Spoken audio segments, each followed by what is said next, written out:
ESPN welcomes you to the following presentation of the XFL.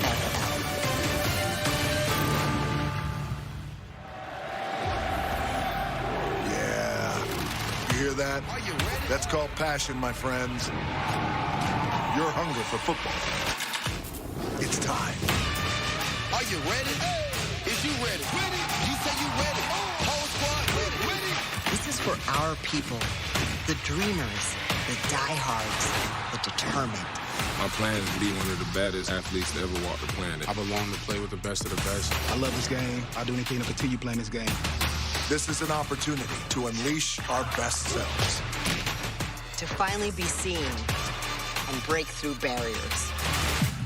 Whole squad. This is a chance for a second chance. Rediscovered, revitalized, reborn.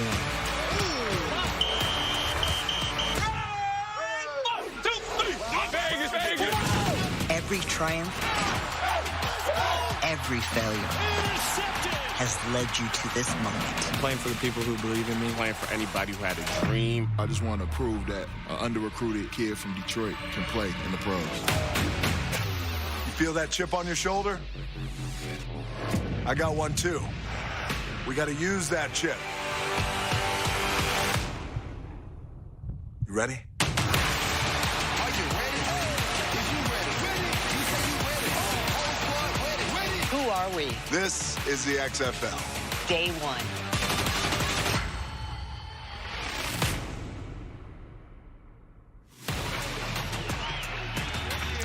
Let's get it. XFL owners Danny Garcia and Dwayne Johnson on hand as the XFL makes its return to Houston.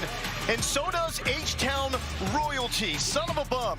Wade Phillips, head coach of the Houston Roughnecks, going up against T-Buck. Terrell Buckley getting his first shot as a head coach with the Orlando Guardians. With that, hello and welcome to Houston. I'm Lo Galindo here with Sam Acho. We hope this matchup is going to be as good as the first one that we saw today with Bob Stoops and Arlington holding on to take down Rod Woodson and Las Vegas. Why are we here?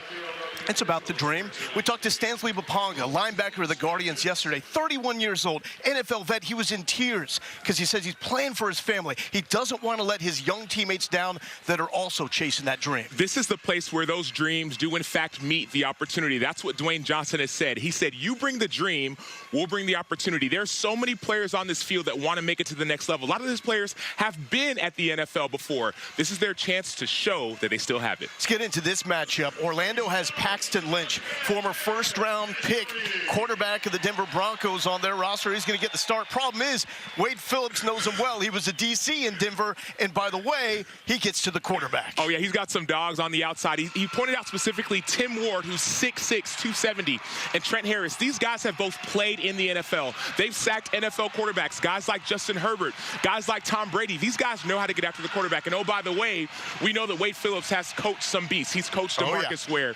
He's coached Aaron Donald. He's coached Von Miller. And so when he says these guys are special, I believe him. And this is his town, Houston, Texas. Let's get into some of the details, the way the XFL is going to work. We've got 8 teams breaking them up in the north and south. This is a south matchup here tonight. Start of a 10-week regular season. All games on ABC, the ESPN networks, or FX, and the championship May 13th. Money is on the line. Ian Fitzsimmons, not just for the winning team, but Ian for America. Hey, Lowell, one of the most common questions we've got is, can you wager on the XFL? The answer is an emphatic yes. From futures to tonight's game. Tonight's game opened at 2.5. The Sharps took it up to 3.5. Total now around 34. So you want to fire in on every single game you can. And the access is absolutely unprecedented. As I walk over now to Houston Roughnecks head coach Wade Phillips. And, Coach, we heard Sam Acho talking about some of the legends you have coached in that Phillips 3-4 defense. Describe some of the guys you have tonight, and Trent Harris of the Miami Hurricanes and Tim Ward, who was with the Kansas City Chiefs in Mahomes' first Super Bowl. Yeah, we've got some guys that can play on defense. That's why we're starting out on defense. We got the choice, so we deferred. We're going to play defense first, see how it looks. Quickly, what does it mean to you to be the head coach here for the Houston Roughnecks in your hometown? I love it. It's awesome. Houston's my home. This is my home team. Give him hell, Coach. You bet. Now over to Orlando Guardians with Taylor McGregor. T-Mac? Thanks so much, Terrell Buckley. You're getting to be the head coach for the very first time in your career. I know the late, great Bobby Bowden was one of your mentors. What do you think he would be telling you in this moment? Relax. Do what you've done in practice. Call the game. Pump the guys up. Make sure they understand that this is just like practice, just with a few more fans. Well, in this case, a lot of fans. Have a lot of fun, Coach. Thank you. Thanks so much. This is a league of access, and just to give you an idea of what to expect here this evening, take a look at the 6 guys we will have mic'd up all game long. 2 coaches, 3 players, and the white hat. All of this to go along with the several interviews we will be doing with coaches and players in game. Plus, at halftime, we will go into the locker rooms to give you a behind-the-scenes peek as to what is talked about in the halftime of professional football locker room chat. So much fun, a lot of anticipation. This is going to be awesome, guys. And T-Mac, I love that comment from T-Buck saying Bobby Bowden will tell him to relax. Easier said than done on a night like this. Matt Elam has played a long time in the NFL. He said he's got goosebumps like this is his first college game ever with the Florida Gators. So here we go, new kickoff format. Kicking team, receiving team will line up 5 yards apart. They cannot leave the respective lines until the ball is caught or 3 seconds after it hits the ground. Back deep for the Guardians is Roman Tatum, 28 years old from Southern Illinois. And here we go, football underway in Houston. And a big collision just north of the 20-yard line as Jonte Kirkland is there to make the stop. And you always want to set the tone. A hit like that will set the tone, but now we have a quarterback in town who's ready to set the tone for his team. And this is a household name in Paxton Lynch, first-round pick by the Denver Broncos, following Peyton Manning after the Broncos won the Super Bowl. 3-year starter at Memphis, played 2 seasons in the league, 4 career starts for Paxton Lynch. We got him mic'd up. Let's go. Here we go. And the Roughnecks defense should make it uneasy on him tonight. And an early carry, that's Jermaine Martin. 13. And let's check in with Paxton Lynch. Tiger right punch. There you go, tiger right punch. Scat right. Chicago, wide slant. On 1, ready? Here we go. Tonight! 180! Wait, Lynch to his go-to receiver, Cody Latimer, and there is a familiar connection there. Latimer, also a teammate with Lynch on the Denver Broncos. And we talked with this Orlando staff. They expect to feature Latimer a lot, especially on this opening drive. And for him, it's a second chance. He's talked about his journey, his story. 16 months sober from alcohol. This dude is excited about his opportunity. 3rd and 1. Martin to the left side. He's got a block on the outside. Martin, punishing run, and he's got the first down. Jermaine Martin, 5'9", 215 out of North Carolina A&T. Watch this hurdle. It's going to be an outside run. You're going to see the tackles and guard pull, but the hurdle gets him up above the defender and able to get the first down. Fred Eloina, fantastic block to help set that one up. Guardians, the dog in this game. Houston, a 3.5-point favorite. Andrew Jamil in motion. And another carry. And this time, it is Dedrick Thomas. Really a receiver back in his day at Mississippi State, getting some run at tailback. And a lot of these players, you'll hear Mississippi State often, well, they know Terrell Buckley. They were with Terrell Buckley when he was coaching at Mississippi State and Ole Miss. And so some of these players, there's a lot of familiarity with the system and the coaches. A lot of Mississippi State flavor for Orlando. On the other side for Houston, a lot of guys with Maryland ties because of their DC Brian Stewart. Deep pass right side, some contact. No flag as Charleston Rambo, standout record-setting receiver from Miami, was the intended target. So third and short yet again. Last time it was Martin picking it up with the run.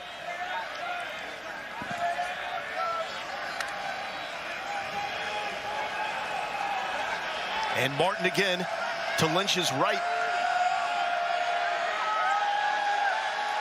Need to get to midfield. Martin with a shake. Again outside. And again, a first down for the Orlando Guardians. So I'll quickly say this. What you 11, see 11, from 11, Jermaine 11. Martin, Hey, get Florida, used to Florida, it. Florida, Florida, Florida. And that is the offensive coordinator, Robert Ford, in the Hall of Honor here at the University of Houston, calling in the plays. It will go through Shane Matthews, the quarterback's coach, former NFL great, to Lynch. Lynch with time, over the middle, little behind, the ball is bobbled. We got a wrestling match. It will be first down yardage if it is a catch. Will Likely was there, and it's a caught football, first down, 11-yard reception by Eli Rogers. Ohio, here we go. Hey, David, here we go. 180. Wait there. Low snap to Lynch, to Latimer. Couple of yards there. What do you think of the approach overall, Sam? Well, notice how quickly Lynch got back up to the line of scrimmage. They didn't want that play to even get a chance to be reviewed. Obviously, Dean Blandino, Vice President of Officiating for the XFL, they didn't want this play to be reviewed. So you get up on the line of scrimmage quickly, run a quick pass, and keep that play from being overturned. So we are calling out Here we go, sit high. NFL vets on this drive. Lynch, Latimer, Rogers, all with NFL time. Quick pass to Rogers, got a good block. Goes out of bounds, forced out by John Daka. Yeah, it's time to welcome in the VP of Officiating Rules with the XFL, Dean Blandino. Command Center on that, in Van Nuys, California. That previous play. We were looking to see if the ball hit the ground initially. It did not. It bounced up into the air. Then the receiver got control of it. Defender got his hands on it. But at that point, the receiver had completed the catch. Dean, we appreciate it. Lynch flushed, directing traffic to Latimer. Picked off. Sean Davis with the interception in the end zone. No, they're saying catch. Whoa. They're saying touchdown. Wow.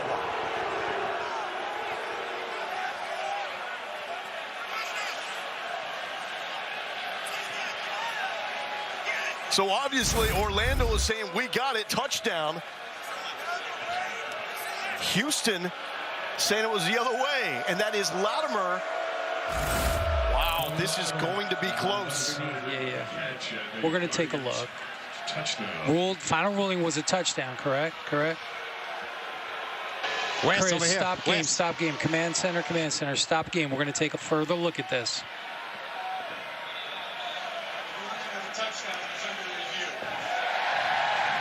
I'm on this near handheld right here. He was in the whole way. I just don't see enough of the ball at that point. What are you looking at? I'm looking at low end zone too.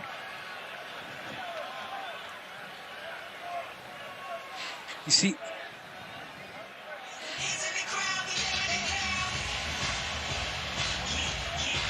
yeah, he's got going to the high end zone. That's what I'm looking at. When he rolls over, the receiver has his right arm on it. At best, maybe it's simultaneous. Dean, I'm not hearing anything from you. Chris, we're looking at it. I'm looking to see if the defender had it first. The receiver ended up with the football. The ruling on the field was a touchdown, correct? Yes.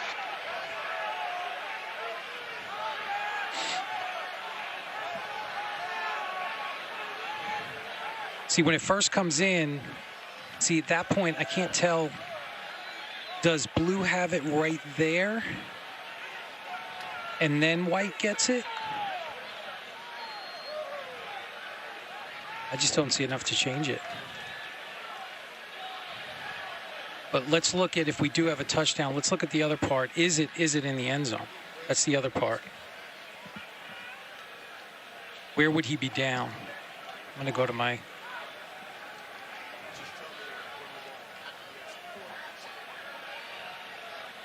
I see when he hits, I just can't see the ball.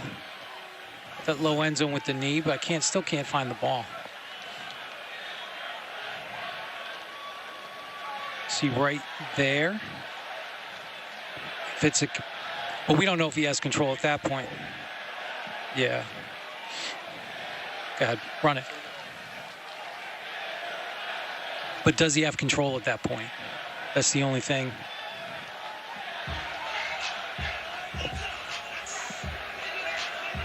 Chris, we're going to let it stand. There's just not enough evidence to make a definitive ruling here. Standing, Dean. Let it stand. After review, the ruling on the field stands as called. Touchdown. Wow. 10 play, 77-yard opening touchdown drive, but not without a little controversy, a bang-bang play. A few plays where you saw the controversy. That's what we saw. Sean Davis, the cornerback, second-round pick for the Pittsburgh Steelers in 2016.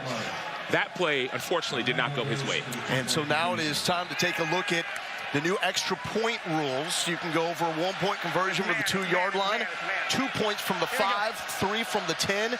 Saw a lot of this 2-point conversion in the first game with Arlington and Las Vegas. Lynch rolling the pocket, thought about going to the left side, and he is brought down. Pressure on the play by Jack Heflin. You saw some of that pass rush start to affect the quarterback on this play. There were some draws and some draws early in the game to help slow down the pass rush, but on this 2-point try, you saw the effect. Taylor. Thanks so much. Here with Cody Latimer. What did you feel? Did you think you got into the end zone on that one? Yeah, I did. I mean, scramble drill, something we work on. Paxton let me do it up for grabs. And he trusted me, came down with it. I know once I got wrapped around him and got the ball, it wasn't coming out of my hands. If someone would have told you 16 months ago when you were at a low point personally that you would be here, what would you have thought? I wouldn't believe him. It's been quite a journey. It's been a blessing. I'm happy to be back out here with my guys and making plays still. I still got it, I guess. Thanks so much for your time. Lowell? Taylor, that one is for his wife, Jamie, his son, Jacoby, his daughter, Jaylee. They've all been wanting to see this opportunity for their dad. He's a changed person. He's a changed player. And he talked about something changed, a few things. Number one, he said his daughter being born helped open up his eyes. But also the last few years, you're going to see the play right here. The last few years, he said being out of football and having a low point, obviously this play right here is a play really of determination and grit. They're both fighting for the ball. But Cody Lattimore is saying, hey, I have to make this play. I've got something on the line. Everyone does, but he's fighting for his family. That's one of those tough plays, though, that we're going to be talking about all game long, because if it's ruled on the field as an interception, it's probably a completely different scenario. Let's check in with Fitz. I'm here with Sean Davis. Sean, did you have it? Man, I had it, man, but, you know, it's an offensive league, so I guess I got to get it cleaner next time. But it's all good. It's still early in the game. I'm good. I'm ready for the next play. Go get him. Hey, so, Sam, this opening drive, it was the guys with NFL experience. Cody Latimer, Sean Davis, both those guys were second-round picks. But I want to bring in Dean, because, Dean, if that is ruled initially as an interception, does it stay as an interception? Absolutely. It was one of those plays that was just so close, and we were trying to find a good look of the ball, who had control. Was it Latimer? Was it the defender? And ultimately, they ruled it a catch for a touchdown on the field, and we've got to see it jump out. It's got to be clear and obvious to change it. Had they ruled it interception, we're staying with interception. Wow, great to have that look and how the process works firsthand. But the frustrating part about a call like that is that when you first look at it, you say, man, the defender had it. It was an interception. If they would have called it the other way, if the official would have been maybe at a different vantage point, it would have been a whole different game, a whole different call. And we have an injury as Duke Ejiofor from Wake Forest is limping off the field. So we'll get an update with him. That's a great part of XFL. Everything is accessible. We have Ian Taylor on the sidelines, and they will get those updates immediately, and a lot of times directly from the source. So here we go. Great play in the end zone with Latimer getting Orlando on the board. They failed on the two-point conversion. So it's 6-0 Guardians. And here we go. For the first time, this gets into the dynamics of the kickoff rule. The illegal kicking team. The ball will be placed 15 yards from the spot of the kick. First down. So the ball must clear the 20-yard line in the air. If it doesn't, you have great field position up to the 45. Correct. If the ball doesn't clear the 20, then the ball gets moved up 15 yards from the spot of the kick. And so kickers want to kick it past the 20. But on the other side, if you kick it out of the end zone and it's a normal touchback, then the offense will get the ball at the 35-yard line. And so you want to be able to kick it between the 20, but also have it where the returner can return the ball. Trying to bring back the return to the game as much as possible. Go. So Brandon Silvers, former standout at Troy, directing the offense for the Roughnecks. Pressured there, and that is incomplete as he was looking for Savion Patton with the pressure. Brandon Silvers was we talked to his offensive coordinator, and his offensive coordinator continued to say, man, this guy's somewhat of a gunslinger. A.J. Smith said he's a gunslinger. You ask him, why'd he throw it here? Why'd you throw it there? Man, the guy was open. Let's see if he can make some open passes here. His running back is Max Borgi. And that pass is on the money, finding Jonte Kirkland. Kirkland, the do-it-all from LSU. The man played receiver, played DB, played quarterback when he needed to. In the Texas Bowl in 2022. He also won a national championship with LSU in that 2019 season. Yeah, didn't get as many reps as he wanted, obviously at receiver with Chase and Jefferson there. Right. But the ultimate team player. Go. 3rd and 5 for Silvers. Silvers with time, clean pocket right side, and really nice defense. That was broken up by Mike Lee. And one thing to keep an eye on as you watch this Orlando Guardians defense, specifically watch the corners on the outside. Remember, Terrell Buckley is their head coach. He was a 5th overall pick in the draft. He coached a Mississippi State team in 2018 where the corners, the DBs, didn't allow 1 touchdown. And so he has an eye for how to defend passes, and he focuses on the little things, the technique, the fundamentals for his corners. That's why they don't give up a lot of big plays. First punt of the night, Race Porter from UW on. Punting to Eli Rogers inside the 10. Rogers calling for the fair catch. He gets it. So we'll take over after the break. Orlando on the board first, and a big play by Cody Latimer, making the most of his shot. We heard he was going to get a lot of early targets. Well, he made the most of them. 3 catches, 35 yards, 1 touchdown.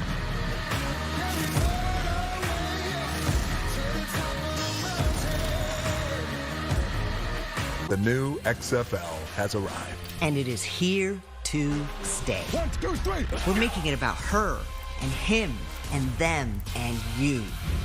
It's a chance for everyone to be a part of something bigger. Something that just might be more than football. A whole new beginning starts February 18th. Come experience the XFL. Don't wait. Get your season tickets today. Buy now at xfl.com/tickets. The XFL is brought to you by Progressive, the right call to protect your home and car. Welcome back to Houston. Logan Galindo here with Sam Acho, Ian Fitzsimmons, and Taylor McGregor. Orlando with the early 6-0 lead over Houston in the second game of the XFL season. This drive, going to have a chance to listen in to Robert Ford, the offensive coordinator for the Guardians, as he calls in the plays. 11.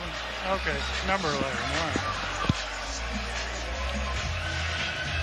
Robert Ford is at the very bottom of your screen.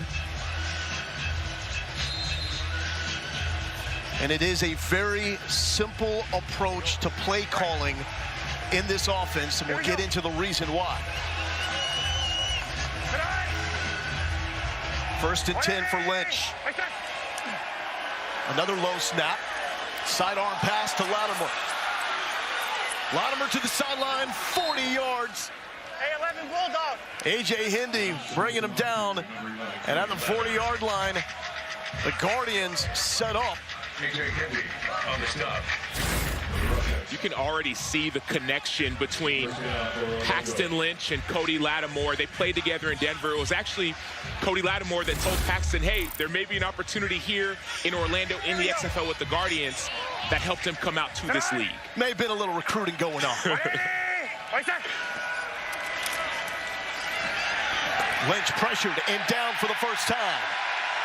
Trent Harris with the sack. Trent Harris. Did that in the NFL with the Miami Dolphins. Had a strip sack against Andy Dalton and the Bengals back in 2019. Yeah, he's 6'2", 247 out of Miami. He was an undrafted free agent in 2018 with the Patriots. He's played in the NFL before. He's explosive. He's one of the players that Wade Phillips said to keep an eye out for. Loss of 5 on the play. Martin with the carry. He's been electric. Stiff arm, still up. Gets a block from Rodgers. Big collision at midfield. Emmanuel Ellerbe with the stop, but that's 12 more yards for Jermaine Martin. The stats don't lie. Jermaine Martin, we talked about his height, 5'9", 215. But he averaged over nearly 8 yards per carry at North Carolina A&T. Had over 1,400 rushing yards, 22 rushing touchdowns. He's a big play machine. The Guardians 3 for 3 on third down tonight. 180! Get the back. Lynch out of the reach of Eli Rogers.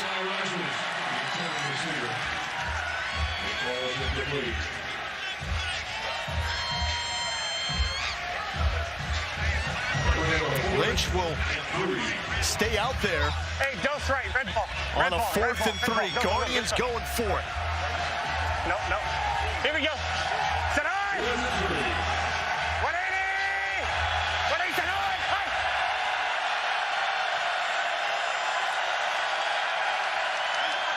And they're letting the play clock wind down.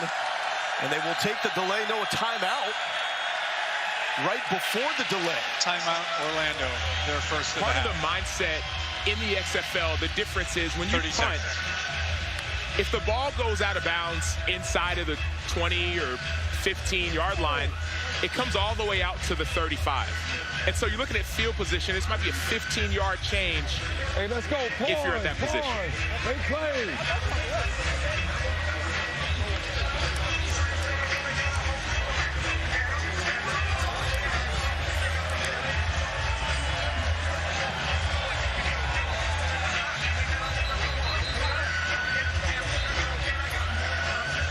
Hey, B. Go straight, gone right, double smash.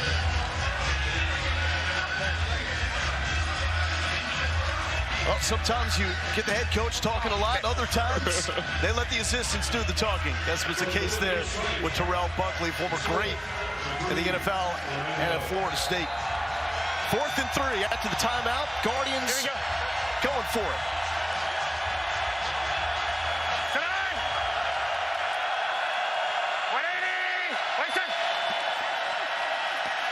Lynch to the left side. It's going to be close. Stephen Guidry, the big target for Mississippi State. It looked like the catch was initially made right at the sticks, but then pushed backwards. And it appeared as if he bobbled the ruling ball. on the field is the receiver is short of the line to gain. And that first catch down wasn't Houston. officially made until he was behind the line of scrimmage. Oh, yeah. Roughnecks football near midfield when we return to H-Town.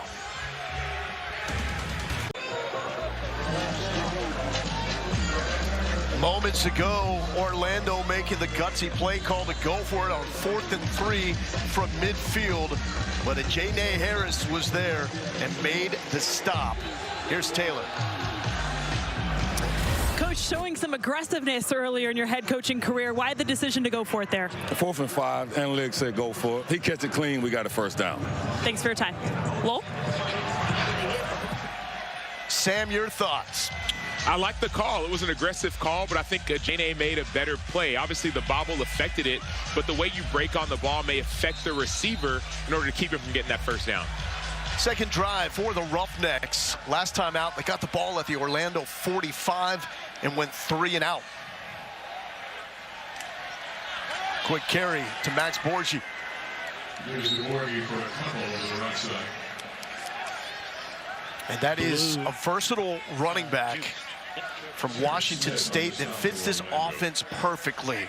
They've dubbed this, not the air raid, the Mike Leach offense, to pay homage to the late great coach. And Borgi played for Mike Leach at Washington State. 41 total touchdowns, tied for a program lead. Had some time in the NFL as well. Silvers, that was a bullet into the chest of Deontay Burnett. Some RPMs there, Sam. People talk about it. You're driving on the ball. Of course, it's a good pass, but that's a better tackle. Let's go. Trips left, red F wheel, Z snag. Trips left, red F wheel, Z snag. That is the OC for the Roughnecks, A.J. Smith, who's here with P.J. Walker as a receivers coach. Hey, easy, in 2020. Low check swing. Low check swing. Here we go. Ready, go. Houston trying to avoid back-to-back 3 and out. Silver's taking a shot. Receiver wide open and hauled in by Travell Harris.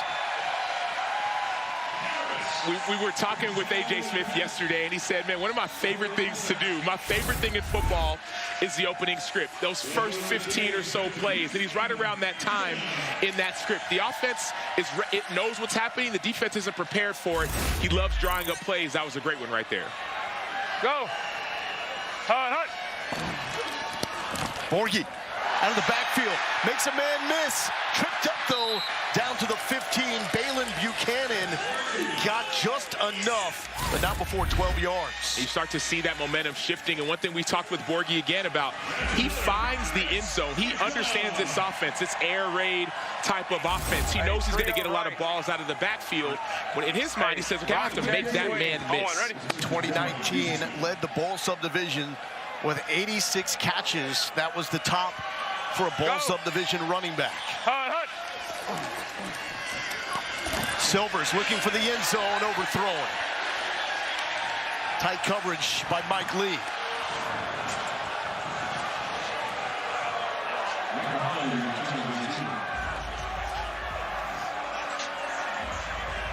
He trips right, Bucks. Here we go. Trips right, Bucks on one. Ready? A lot of connections between coaches and players they are familiar and comfortable with. Smith has time coaching Silvers in spring football. Borgi, stiff arm.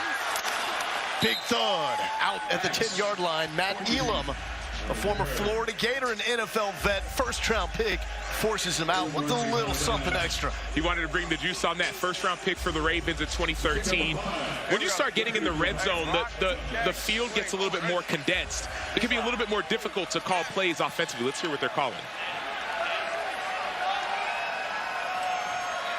Okay. Hey, check 15 to the left. 15. Go. Hunt. And to the left to Kirkland, back shoulder on the spot. Houston on the board.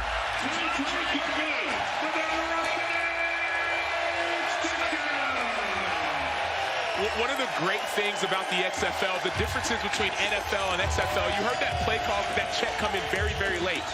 In the NFL, the coaches' mics get turned off with about 15 seconds left. XFL, they stay on all the way throughout. And so, offensive coordinator, you heard A.J. Smith make that check.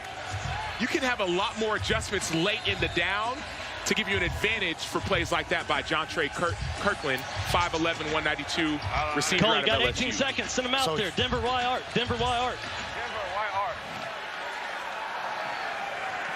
So getting late here in the play clock, 8 seconds as Houston will go for the one-pointer. Cole McDonald in at quarterback. Oh, huge hit short of the goal line. And we will stay tied at 6.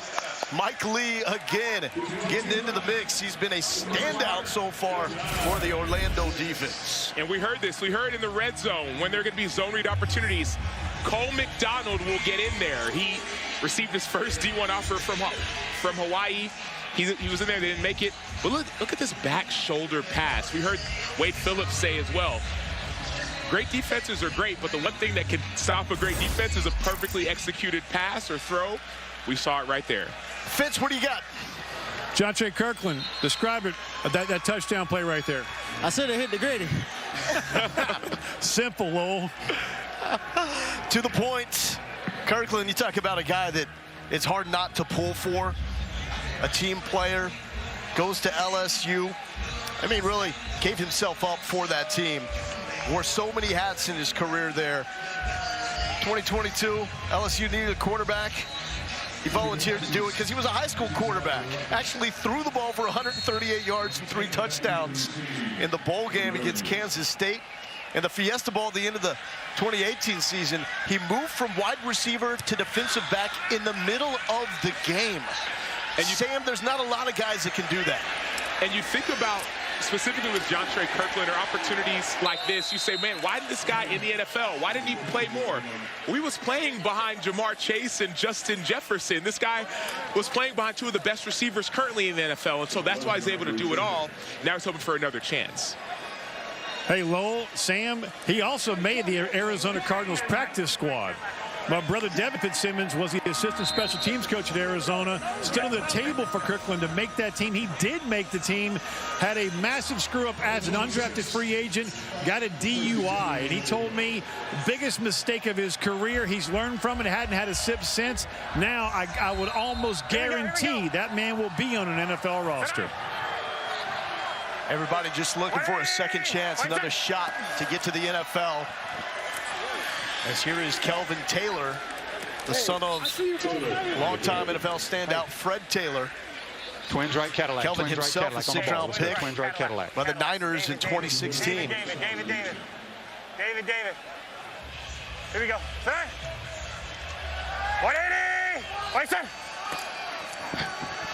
Back-to-back carries. Taylor found some daylight and takes it to the 45-yard line, a gain of 12. Taylor played in the NFL from 2016 to 2018. Look at those double teams, specifically on the right side, right tackle and right guard. You see them making those doubles. You see the hurry-up offense as well. The defense is getting tired, giving up gashes. Offense can exploit it. And back to Taylor.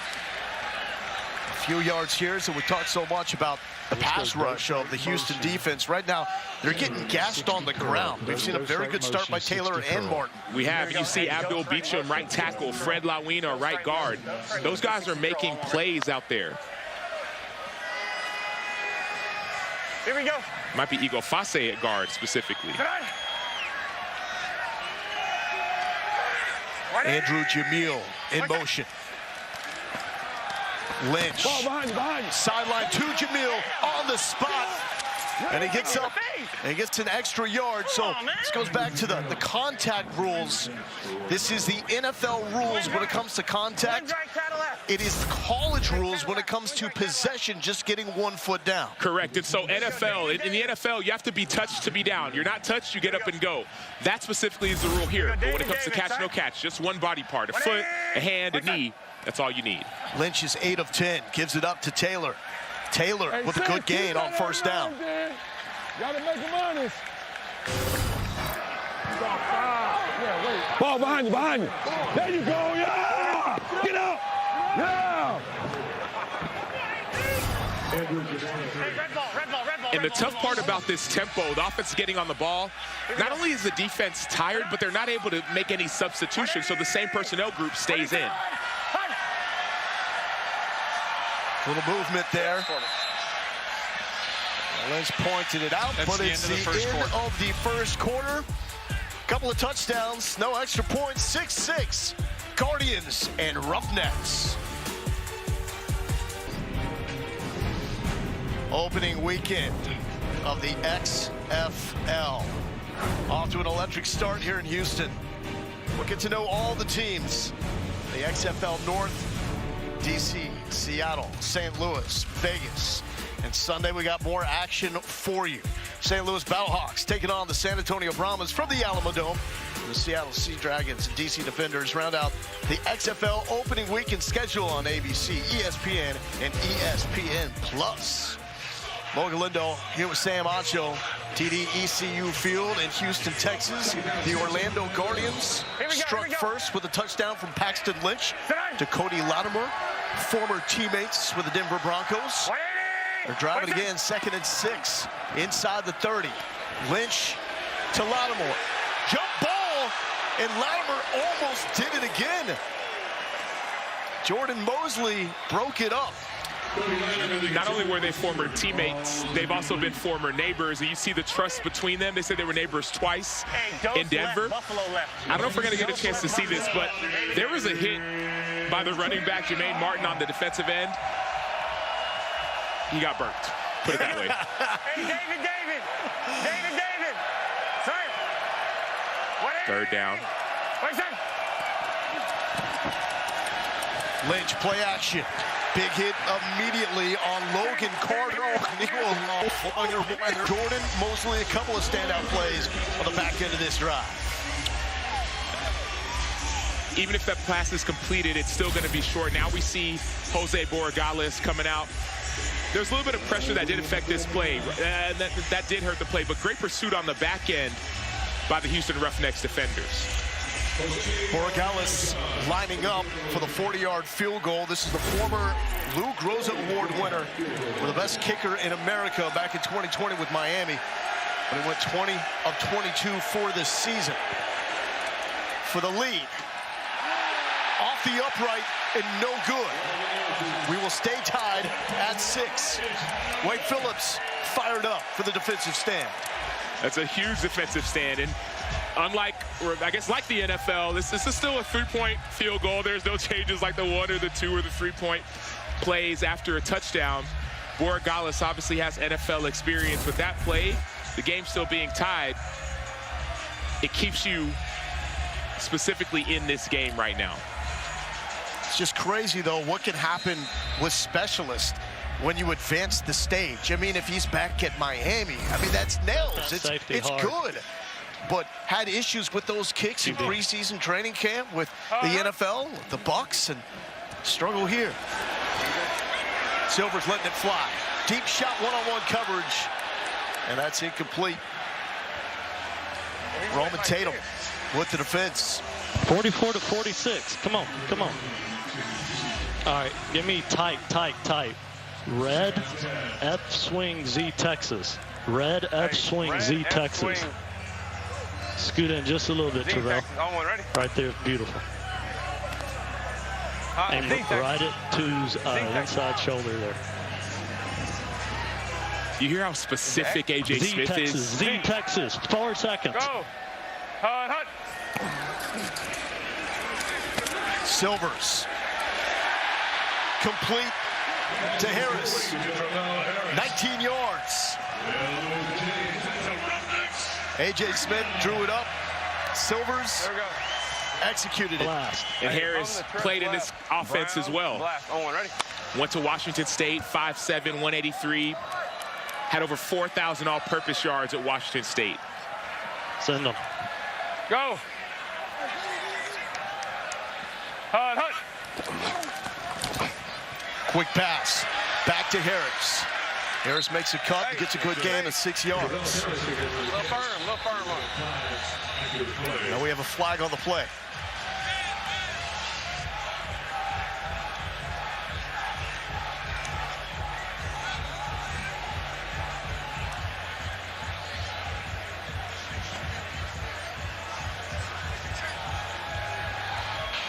Personal foul, illegal block below the waist, offense number 2. 15-yard penalty from the end of the run. Replay first down. It's one of the new rules in the XFL that's different in the NFL is that you have a 5-yard buffer both ways for a low block. It's obviously past 5 yards. Red hellfire. Remember to peek the seeker. Peek the seeker if there's any type of pressure here. So A.J. Smith, the offensive coordinator with Houston, starring mic'd up on this drive. His story is unreal. He is the receivers coach with Houston in 2020. COVID wipes out the season. So he decides to play quarterback in semi-professional football. Quick pass to Cedric Byrd. Byrd gets past beyond the original line of scrimmage. So Smith needs to get a helmet so he can play quarterback. So it goes back to his high school, Calvary Baptist in Shreveport, Louisiana. Asked to borrow a helmet. They're like, hey, why don't you be the offensive coordinator for us this season? He decides to do both. Play semi-pro, where he threw 3 touchdowns, and be the OC at his alma mater. They win the state championship. Silvers, Borghi. That's going to bring up a 3rd and manageable. So after that, go spread right, purple. He gets a phone call from General Booty. He's now the quarterback in Oklahoma. Family friend. He's at San Jacinto Junior College. And the offensive coordinator has left the team a week before the start of the season. They call him up and says, hey, you want to be the OC here? Says, let's do it. Flag on the play. Taking a shot, and it's a one-handed catch. Burnett, end zone. If it stands, that's 6. How did he do it? This is poetry in motion. You see, he has a free play in the neutral zone at the snap. Defense number 36. The penalties decline. The result of the play is a touchdown. Silvers knows he has a free play, takes the one-on-one, takes the opportunity, and instead the receiver makes a play. So it doesn't matter if it's Calvary Baptist, if it's San Jacinto, or if it's with the Houston Roughnecks. A.J. Smith is dialing up the winning plays in Silvers, and Burnett made it happen. Burnett went to USC, spent some time with the Tennessee Titans, undrafted free agent 2018. 49ers, Jets, Eagles making plays. 1-point conversion here as Cole McDonald checks back in the game. We saw him on the last conversion attempt. McDonald trying to muscle into the end zone, and he's going to be short. The try is unsuccessful. So still, we got 3 touchdowns, no extra point conversions on the board. But what a hookup here, Sam. Free play, he knew he had it, and then obviously you see Deontay Burnett make a play, just like he did in the NFL. 15 catches in the NFL, got 1 here.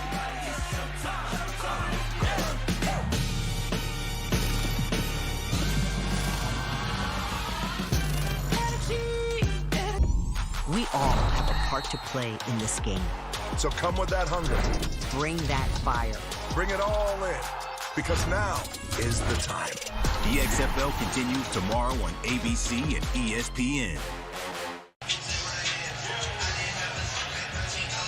You're looking at the XFL ownership group that will give this league staying power. Jerry Cardinal, Dwayne Johnson, and the chairwoman and owner, Danny Garcia, have poured a lot into the rebranding, redevelopment of this league.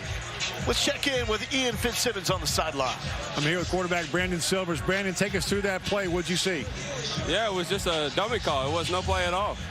And they jumped off sides, and it was all vert. So that's what happened on that one. Hell of a catch. Oh, great catch. Great catch. I messed him on a post route earlier, so, I had to get it back to him. Back to you, Lowell. Fitz, thank you so much.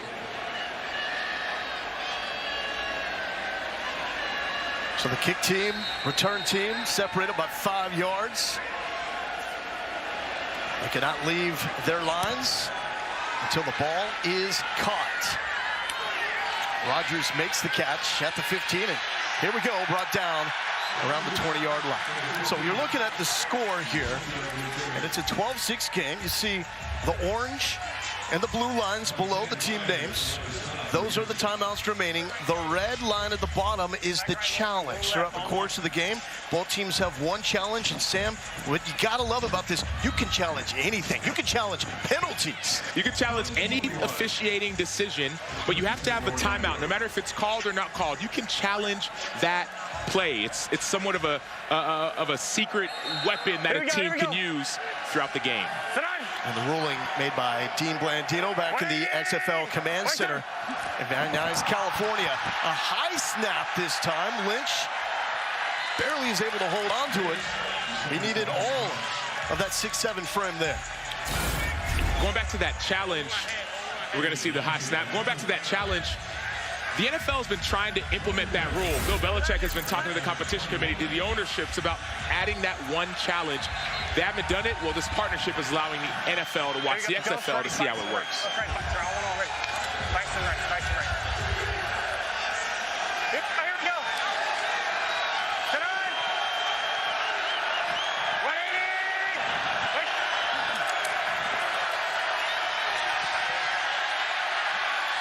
Taylor gets a couple of yards. It's going to set up a 3rd and forever for Lynch and the Guardians.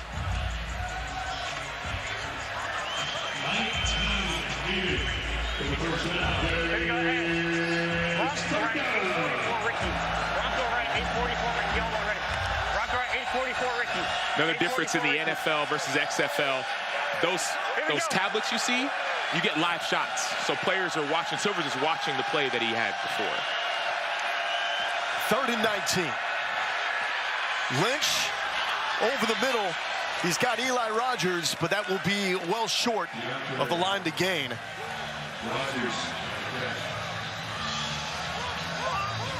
So clear punt situation here.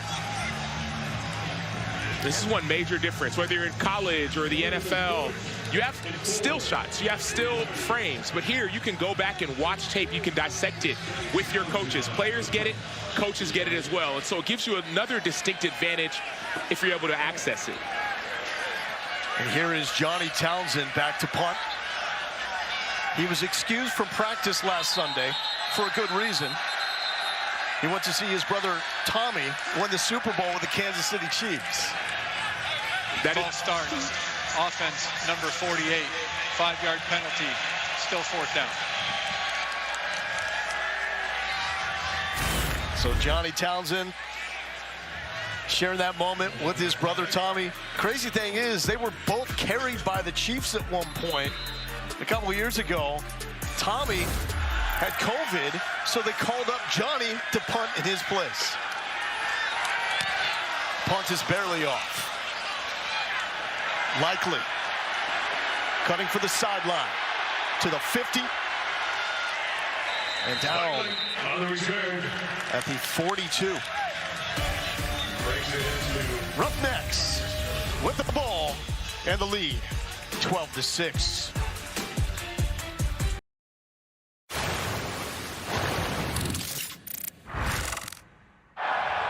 Run it! Run it! Run it! God dang it! Touchdown! Get off of him! Yeah! Yes, sir! Yeah.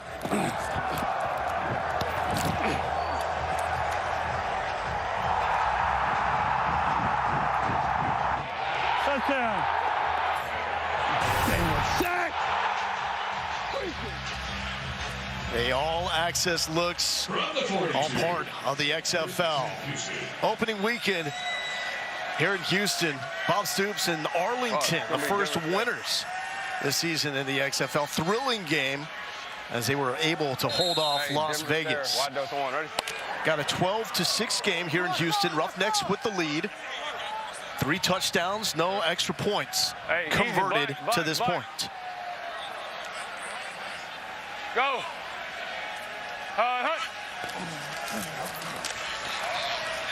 Silver's flush from the pocket.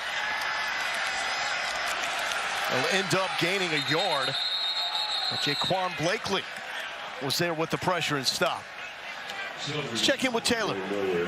Quick injury update on Javaris Davis. He is out with a lower body injury. So Orlando thin at the cornerback position as their best corner, C.J. Holmes, did not play at all tonight as he is on injured reserve. So something to pay attention to, guys. It looks like T-Buck could get out there and still cover some ground. Well, thankfully, Shaq Wiggins, who he put out there, who's backing up Javaris Davis. Silvers to a crosser. 6 yards to Travell Harris. That's another difference in the XFL. You're going to see smaller roster sizes, 51, so everyone has to be ready. All right, here we go. Give me blue, tight. Blue F will X wall. Blue F will X wall. Blue F will X wall. On one, ready? We're going for it too, right? Okay. We're ready. 10 seconds. Over the top, dude.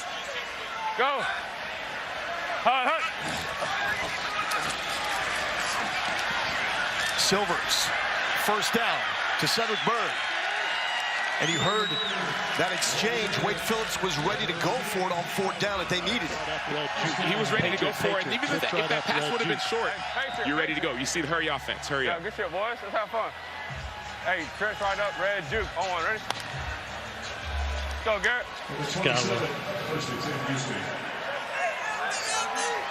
Black. Go. 3D. Hut. Silvers, Garrett opens, wide open, he bobbles it, and he drops a surefire touchdown. A.J. Smith saw the coverage, he saw the rotation, he saw it was 3 deep, and so Garrett Owens had the vertical. That's how you beat that 3 deep. Unfortunately, he couldn't come down with the ball. Perfect pass, great read, took his eyes off the ball. And a hit by Marcus Murphy at the end.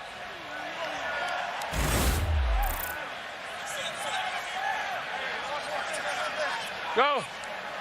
Hut. Borghi. Nice burst.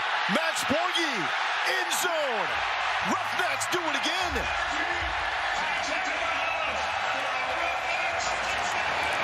He's adding to that touchdown total. We heard about it. He tied the school record at Washington State. He had time in the NFL. We sat with him yesterday. He said every single one of us is out here to try and get back to that next level. He's proving it on plays like that. 27-yard touchdown. McDonald back in for the 1-point conversion from the 2-yard line. Go. It's okay.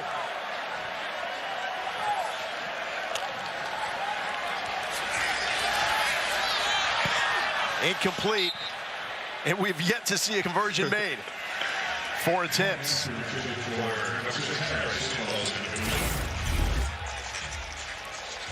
So Borghi used to scoring touchdowns, but he's playing for Leach. And Rolovich not used to carrying for the touchdowns. Vision, acceleration, anticipation, find the end zone.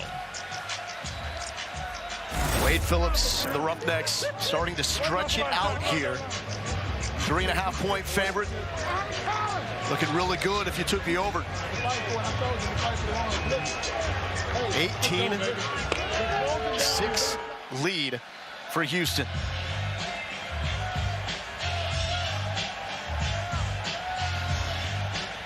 The experience of Wade Phillips, you saw it with Bob Stoops earlier in the last game. That experience seems like it's paying off. Fitzy. Max, take us through that play. We've been doing it all of camp. Been doing that play my whole career. I mean, really, that's all my own linemen right there. Shout out them. They blocked it up nicely. I did the rest. Almost stiff arm one of my own linemen. I thought it was a defender. I almost hit him with the stiff arm, but then I was like, oh, he's wearing my jersey. But shout out them. We just got to keep working now. That Mike Leach offense still running. Yeah, you know it, baby. There you go, Lowell. It's such a great experience because he's played in both the Leach offense and then when Nick Rolovich took over at Washington State, played in the run and shoot. And this really ultimately is a combination of those two offenses. It is, and some people get confused. A.J. Smith said yesterday, he said, well, he certified the air raid offense. There's a certification that high school coaches can get. But this isn't necessarily the air raid. This is more of that run and shoot type of offense. You pass to set up the run. Hey, I'm also trying to get a shark in. Here we go. Hey! What? Martin brought down for a loss. Tim Ward there on the edge. Taylor Orlando's trying to get into a rhythm offensively. Paxton Lynch has been spending a ton of time with quarterbacks coach Shane Matthews on the sideline. I asked Coach Matthews what he's been saying, and he said, I want to make sure his reads are correct, because a reminder, Lynch did not get to camp until January 30th, so he's only been with this team about 2.5 weeks. They want to make sure everybody's on the same page to try to get this offense going. Trying to get it going there with a short reception by Charleston Rambo. Lynch talked about how he's still learning everyone's names. He just got here a little over 2 weeks ago. A lot of players have been here since January training camp. F rub. Bronco left, 585, F rub sneak.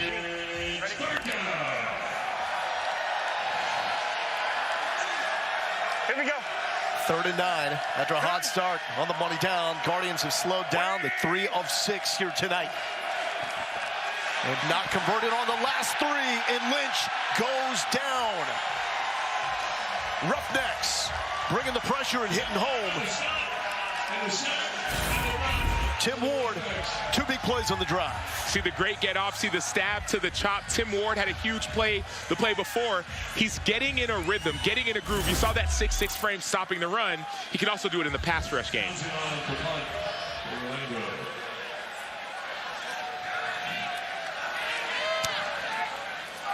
Roughnecks with 2 players deep.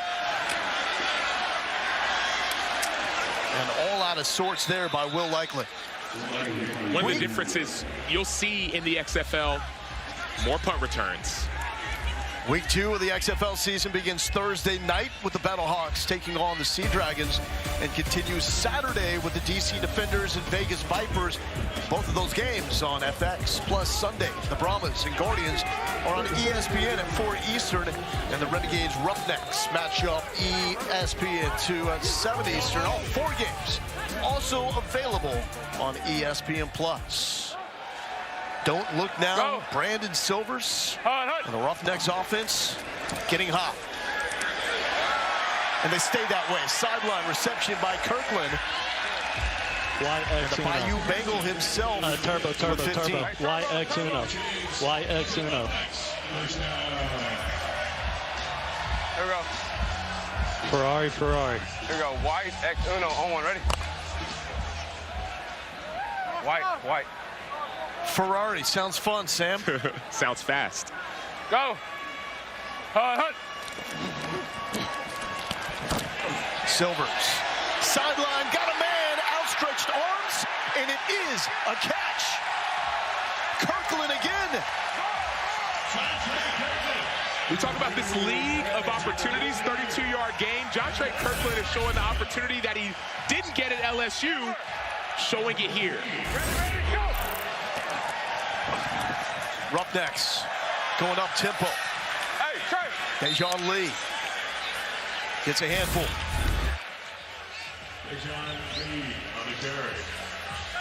Hey, Trent's left. Even in the XFL, you said them obviously get 1 knee down. That's part of the rule, but you saw the hurry up. You don't want anyone to challenge it, any questions.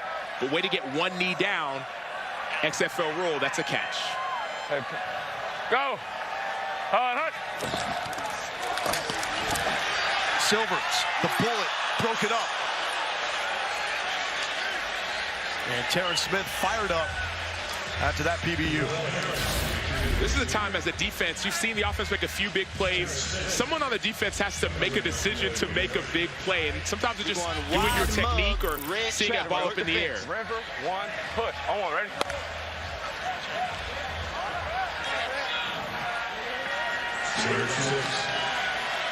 Go. Hunt. Bubble screen, nowhere to go. Burnett was swallowed up by that Guardians defense.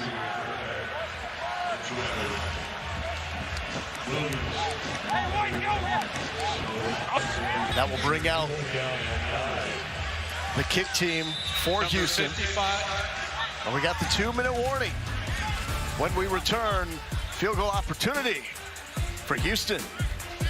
This is the 2-minute warning. We all have a part to play in this game. So come with that hunger. Bring that fire. Bring it all in. because now is the time. The XFL continues tomorrow on ABC and ESPN. Please help people in the areas affected by the Turkey earthquake, including Turkey and Syria, by visiting redcross.org/ESPN to help the Red Cross respond. Laura Galindo here with Sam Acho. Number 70, number 55, and number 64 of the offense are reporting as eligible. Here's the story, Sam. 70, 64, 18 55. unanswered by the Roughnecks. A tale of two quarters, but a tale of one offense clicking and one offense not. 33-yard attempt here by former UTSA Roadrunner Hunter Duplessis.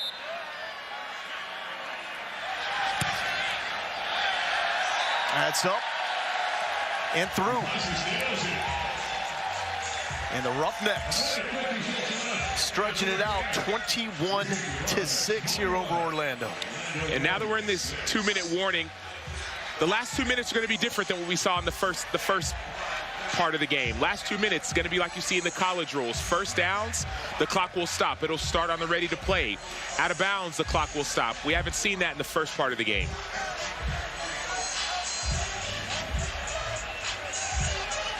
So Orlando needs something going into the break. How do they get this offense back on track? Looked great in the opening drive.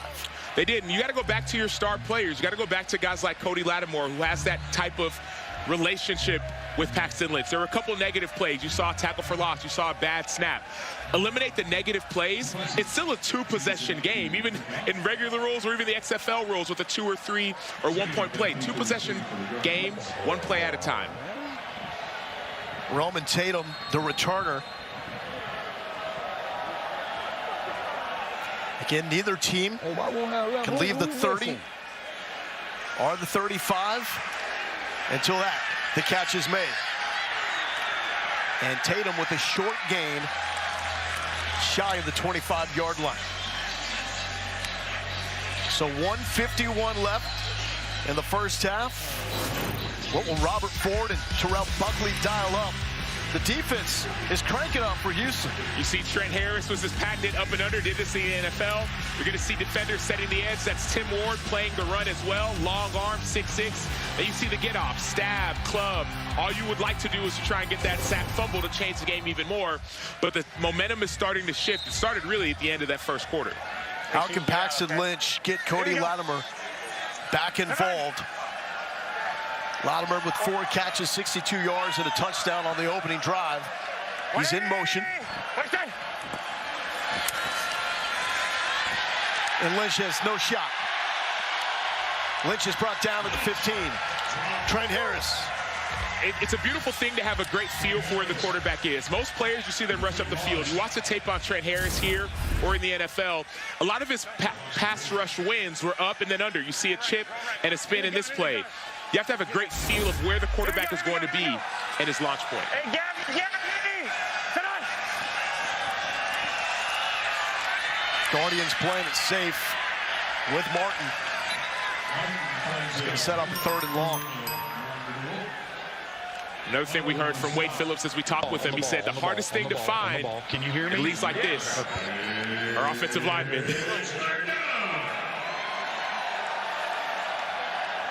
Hold on, it's fine. Dose right, 60 draw. Dose right, 60 draw. Here you go, 60 draw. Fucking motherfucker, bro. Here we go. Hey, Gabby! Sit up. And there it is, the draw to Martin. And the Houston defense bowing up, looking dominant, as we've come to know from a group coached by Wade Phillips. And this crowd is getting involved as well. Timeout, Houston. Their first of the half. 30 seconds.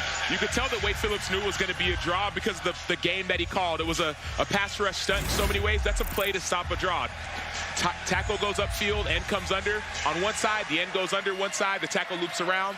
That play is meant specifically to stop a draw. He knew it was coming. And he mentioned this. He said, some of these guys you see making these plays, I'm surprised they're not in the NFL. Yeah, it said, it's my job to get them there, and is confident that he can. I mean, you look at the resume, I'd be confident too if I was playing for Wade Phillips. 37 seasons coaching in the NFL. He's been a head coach for the Bills, Broncos, and the Cowboys, and one of the best defensive coordinators all time. He's also got the Super Bowl title with the Denver Broncos. He's a head coach and general manager here. He's looking for a very specific type of player, and he's finding them. He is. He talked about early success that he had in his other spots, whether it was in Denver, winning a Super Bowl, in Houston, winning the division. He's got some early success here in the XFL. And that ball will be down at the 49-yard line. So we've got 26 seconds and 2 timeouts to work with for this Houston offense.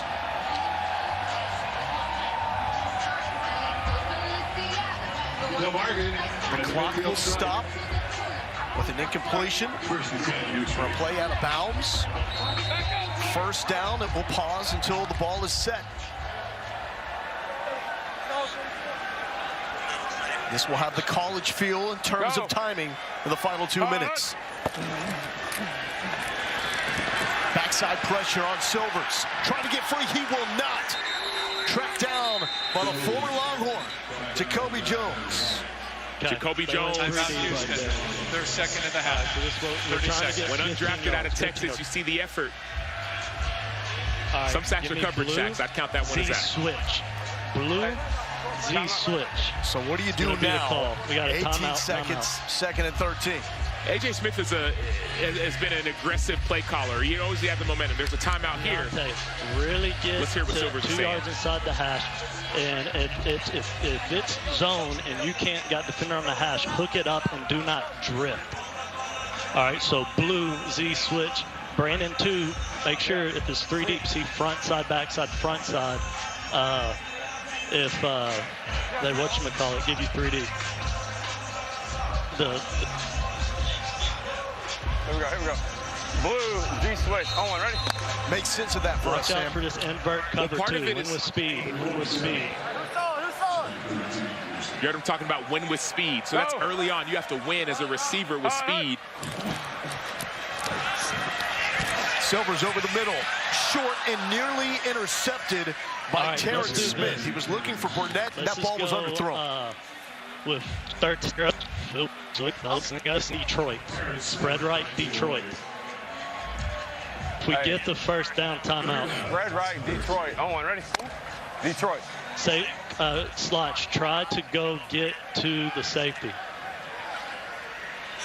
Run like hell. Go. Borgie. And that is the end. Down and bring us to the end of the first half. As the XFL has made its return to Houston, and the Roughnecks, they keep rolling. 21-6 lead for Wade Phillips and his crew. Tell you what, Brandon Silvers has been electric.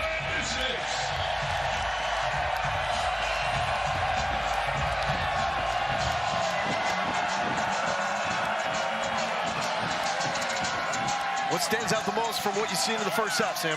It's that offense. It's A.J. Smith. It's Brandon Silvers. It's Kirkland. It's the offense is clicking.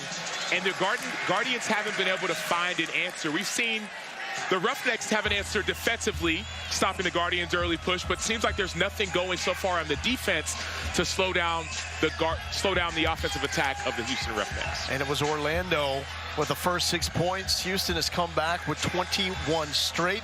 When we come back, we're going to be inside the locker room, rolling with the cameras up, the audio cranked up. Don't want to miss this. It's halftime coming up. XFL in Houston. Roughnecks with the lead over Orlando as Brandon Silvers putting on a show. Even when it wasn't scripted, it was good. Case in point, that Deontay Burnett touchdown, all H-Town.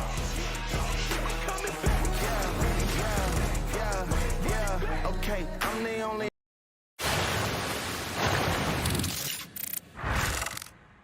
There she is. There she is. All right. All right, Coach. All right. All right, here we go. What up?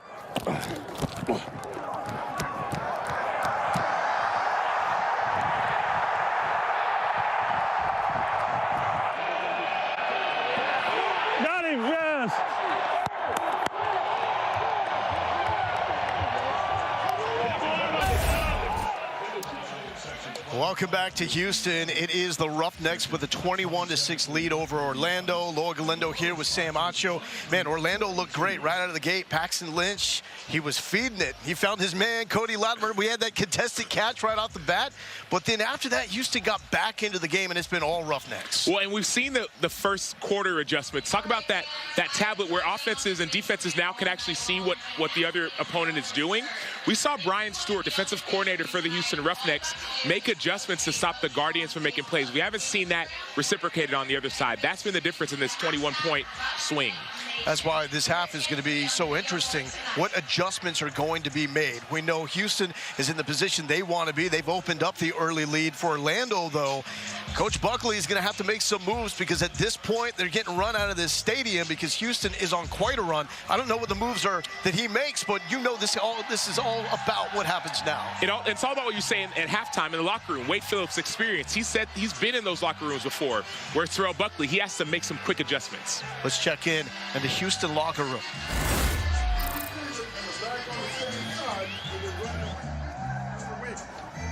Backers, you're going to have to be closer to the box instead of apex. All right? And then my footwork is in the box, and then I'm going to have to step, slide, and look in the box. That way, if it's run, you got it. If it's pass, you can help us on 3. We all good with that? I'll tell you one thing we could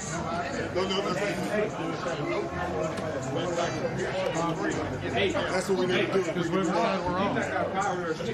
Hey, leave them alone. Let's do what you said. Okay. Hey, bunch versus man. Bunch versus man. Hold on now. Hey, bunch versus man. We're sticking with lock combo. Is there issue? Okay, hey, if it's 12 personnel and it's bunch and I call lock or Sam Will, corners stay left and right, let's zebra that. You got me? Let's zebra that. We all good? Bunch versus bunch. As well, you know, Vice is the same thing, but we got to they're giving us bunch. They're not giving us the 2x2 as much as they're giving us that bunch, especially with the 2 tight ends right there. All right, we all good? Hey, keep it up, but remember, games are won in the second half. Games are won in the second half. So we're up. So what? Games are won in the second half. We're going to have to crank it up. Everything's up, all right? Instead of some of the 3 and some of the 4 that I've been running, G4, it's going to be G3 week. Can we handle that? All right? Hey, give them the same look, get the same check to the runs, and then we'll be right in there. We'll spin right in there, all right? All right. Hey, get a good break. We got to finish strong now. We started fast. Let's finish strong. Hey, we got to go. We got to go. And that is Brian Stewart, the defensive coordinator for the Houston Roughnecks, saying the game is won in the second half. That's awesome. You don't get that look anywhere else. That's real-time live. And that's what happens in college locker rooms, NFL locker rooms, and XFL locker rooms. There's usually 1, 2, or maybe 3 formations that you have to adjust to. Those are the formations that the offense has been working on. You haven't made the proper adjustments. Whether you're down or up, it doesn't matter. You talked about the bunch. You talked about staying like people, saying corners. You stay on the corners. Linebackers, receivers. Linebackers, you stay on the tight ends. Let's not try and switch those. Let's stay on our like bodies to keep the matchups the way we want them. It's been a slow burn with this Houston defense. We were wondering, where was that pass rush right off the bat when Paxton Lynch drove the length of the field for the opening touchdown? Well, I can tell you this much. It's firing in full effect right now. Houston in control, 21-6.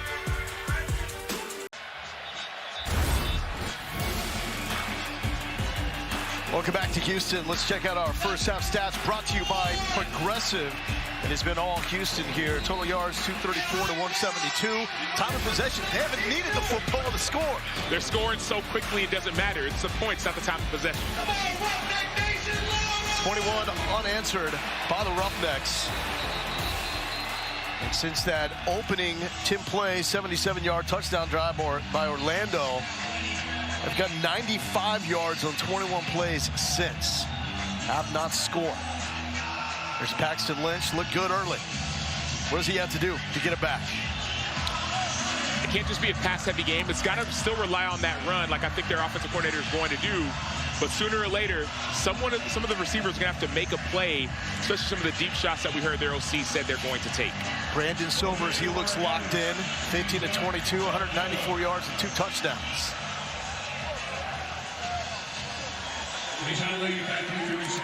So the home team gets to make the call, receive or defer. Wade Phillips, head coach of the home team, wanted to play defense first, so second half, here we go. Dejon Lee fields it off the bounce.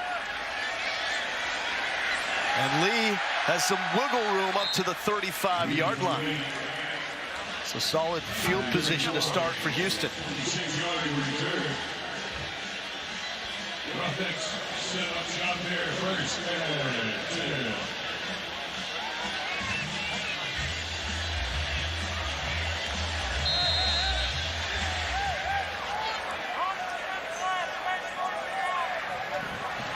Hey, red, on one, ready?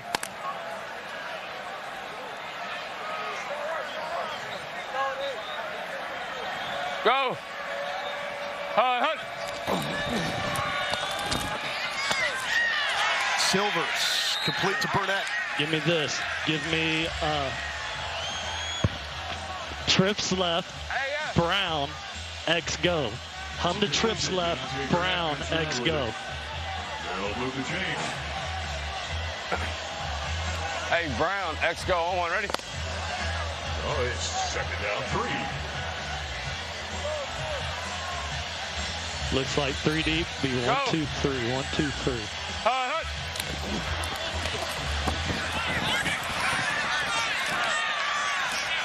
Silvers, the Borgie ball comes out. That was a heck of a play by Borgie there. Picked up a block. Is this first down or no? Got back up to roll out. I don't have the backup because he has to switch helmets. My fuck, yeah, I'm good here. For Roughnecks, first down. Hey, red check, 14, on one, ready? Red check, 14. Take it down. Go!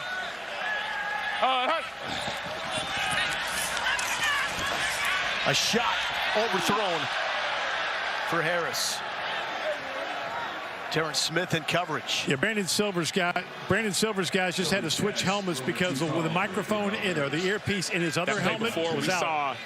You saw it's going to be a 3 deep. Well, of course, the quarterback is hearing the offensive coordinator, but when that ball is snapped, you have to be able to adjust on the fly. On one, ready? Let's go, Garrett.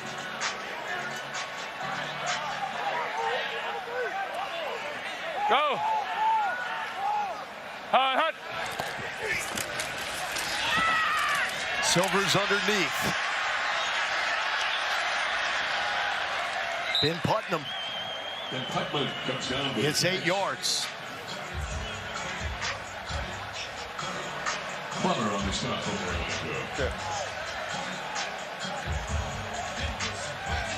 You just feel the control. Like you talked about what needs to happen at halftime.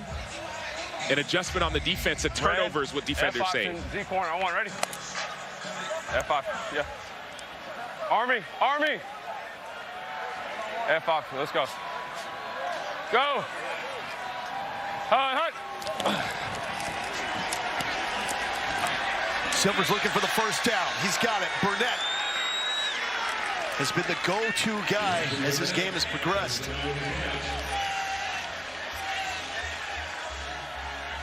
On the south corner, Orlando, and that. Talking with defensive coordinator Tony Carter at half, he said the biggest key for them is to stop those explosive plays. They want to see the pass defended better. They felt like they did a really good job stopping the run, but the focus is to defend the pass a little bit better here. Taylor, thank you for the update. Backside pressure, Silvers is sacked. Stanley Mapanga, you know this game means everything to him. We told you off the top of the broadcast, tears flowing yesterday when he talked about this opportunity. And he's played in the NFL before. He's one of the leaders of this team, one of the older veterans from this team. They talked about him as being one of the edge rushers. That's a play we have to get the sack, but also get the ball. 26 games in the NFL in his career, 31 years old. Go! Hut! Borgie, oh my goodness. You can hear the thud up here as Nick Coe made the loud statement. Red X cutter. Here we go. Y'all good? Hey, y'all can hear? Hey, red, X cutter. On one, ready? X cutter. Third down. Let's go, bitch. Houston. Run like hell. You're probably not going to get a score angle, John Trey. Go. Hut. Picked off. Right into the hands of Elam. Matt Elam, a former first-round pick by the Baltimore Ravens, picks off Brandon Silvers. And one thing you love about Matt Elam, his eyes. So he recognizes the route. His eyes are back on the quarterback. He has underneath leverage. And that's the play you need to change the game. Matt Elam, first-round pick, 2013, Baltimore Ravens, has outside leverage. Eyes are back inside. Actually playing safety, picks it off. Easy.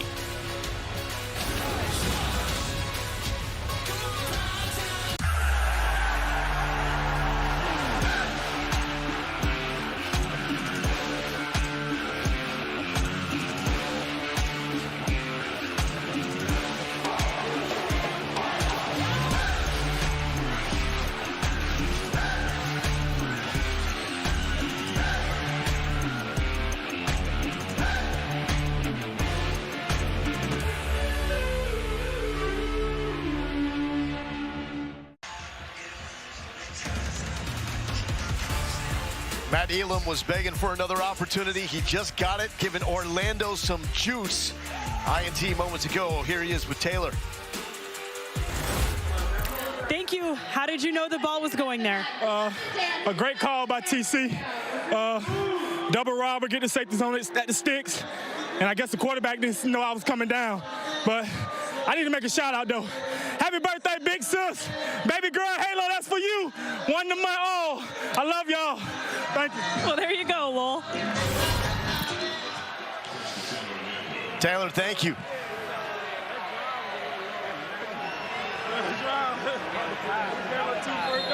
Here we go. Sit down. 180. What? Lynch filling the rush. And he's able to find the security blanket, Cody Latimer.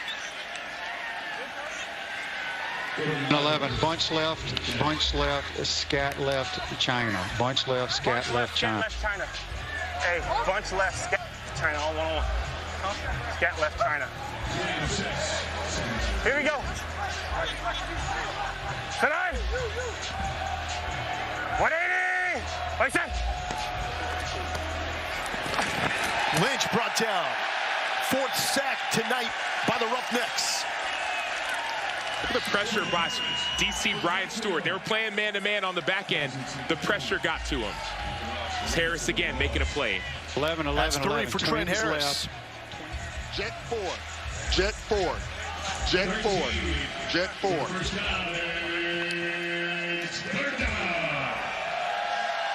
we go. Sit down. 180. Like that. Lynch taking a shot out of the hands of Stephen Guidry. It's his second time tonight. He's in a costly bobble.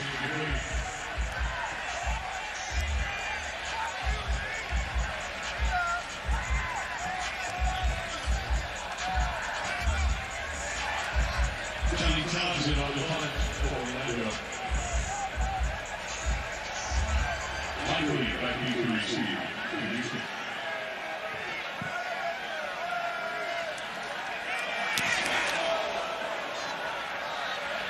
Likely at his 20.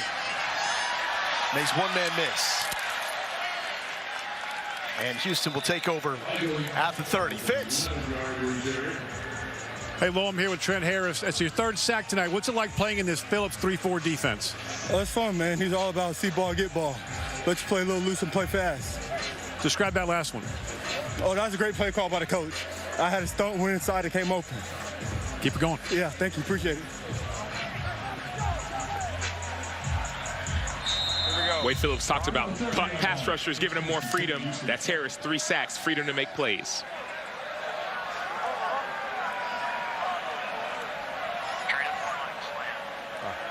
Go. Hut. Borgie up the middle. Slips a couple of tackles. Nice final effort to get an extra few.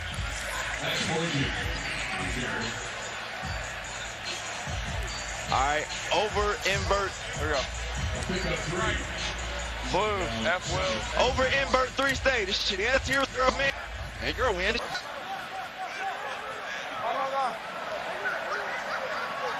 Go. Hut. Orlando responds with a sack. Jacoby Jones with his second. Road runner in the game. Taylor. Thanks. Here with Paxton Lynch. You're watching some film here on the sideline. What are you watching? Just watching our previous drive. You know, we got opportunities. We just got to make them. They're getting pressure on you. What are you seeing in those situations?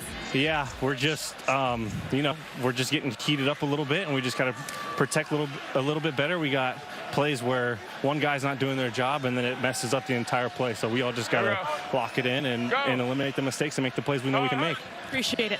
Lowell? Silver's flushed on the run. And out of bounds, that will set up a punt.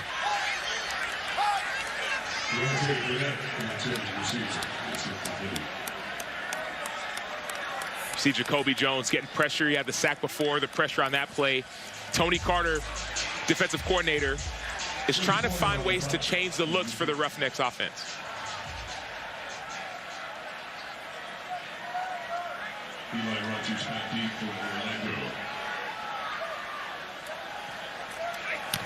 Porter gets the punt off. Rogers from the 35. Orlando with a nice defensive stop. Trying to get back into this one. Another shot for Lynch after the break.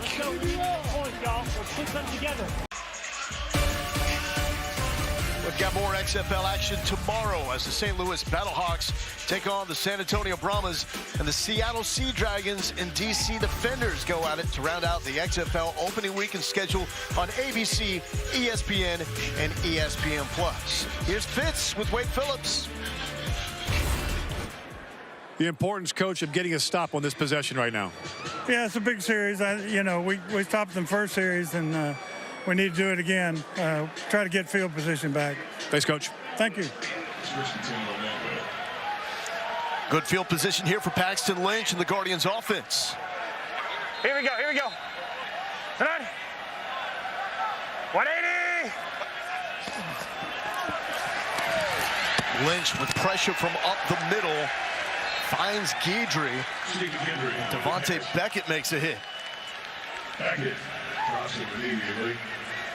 Sooner or later, you got to take a shot downfield to open up this defense. They're just able to get after the quarterback too easily. Keep too high look. G3 weak. Too high look. Here we go. Tonight. 180. Listen. Nice pitch and catch to Charleston Rambo. Charleston Rambo.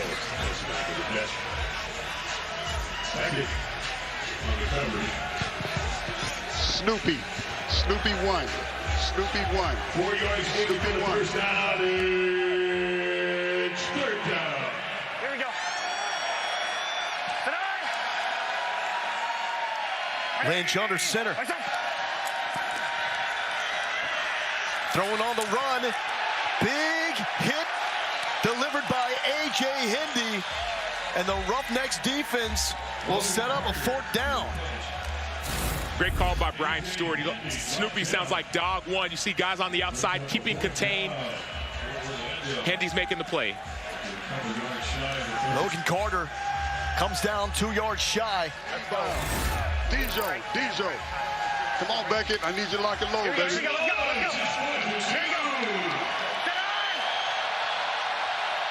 Fast.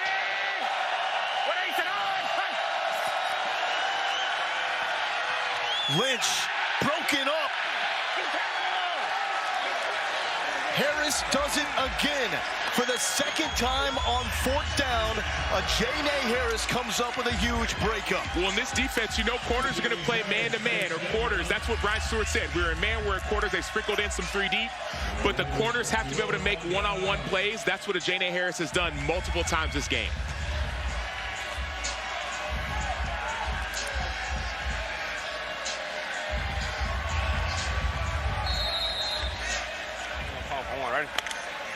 From the 49, first and 10, Houston.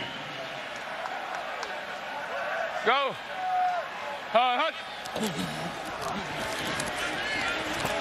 Silvers picked off. Murphy takes it to the 40, and is that the momentum changer the Guardians need? You have to fight a huge play, but after this play, turn that defense to offense. Offense has to find a way to get into the end zone. Unbelievable play by Murphy.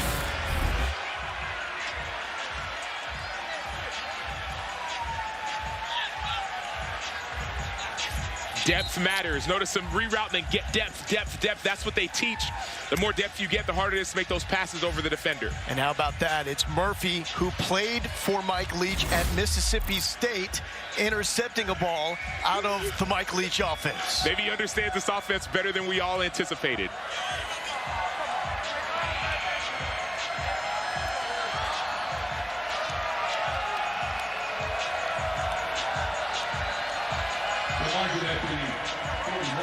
Here we go.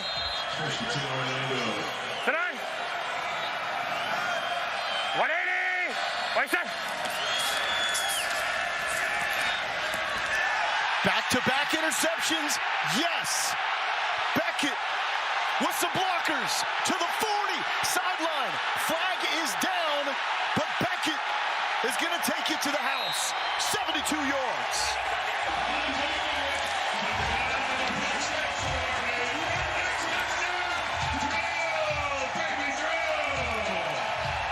Brian Stewart highlighted Tavante Beckett yesterday in our meetings. He said, hey, I'm excited about him. He's really After excited the interception, personal foul, illegal block below the waist, intercepting team number 47. 15-yard penalty in the spot of the foul. It's first and 10. So that foul committed by Chauncey Rivers. Wiping out the touchdown.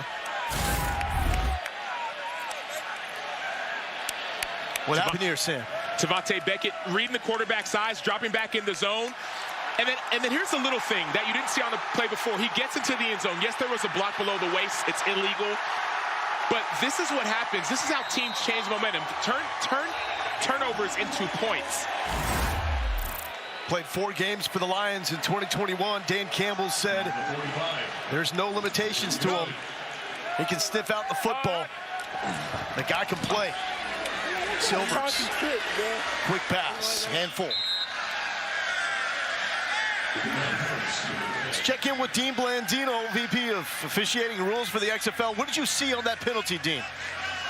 Yeah, after a change of possession, neither team can go low, and there was a Houston player during the return that went low to block that Orlando player. So again, after the change during the return, you've got to stay above the waist, so that's what the officials called there. Thank you, Dean. Another quick strike to Kirkland. Fitz, what do you got? Hey, Beckett, describe what you just saw and how you got that pick. Honestly, just the same thing I've been doing since I was a kid, reading the quarterback. As soon as he let his hand go off the ball, I'm breaking on it too. I'm a receiver in that position too, you feel me? Brian Stewart told us, your defensive coordinator, you like to talk a lot of noise. How much you talking out there? It's game day, so I tone it down, try to be humble, respect the game, but at practice, I'm all mouth. You know what I'm saying? I want to get after it, make my teammates better, and it's the only way you can do that is compete. Appreciate you, 11. Yes, sir. Thank you. Defense number 56 causing the offense to false start. The 5-yard penalty results in first and 10. That's against Papanga.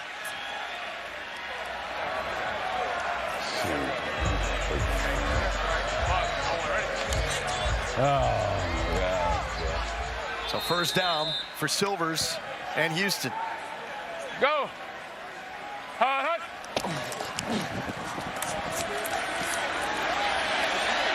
The moves. Staying up is Lee.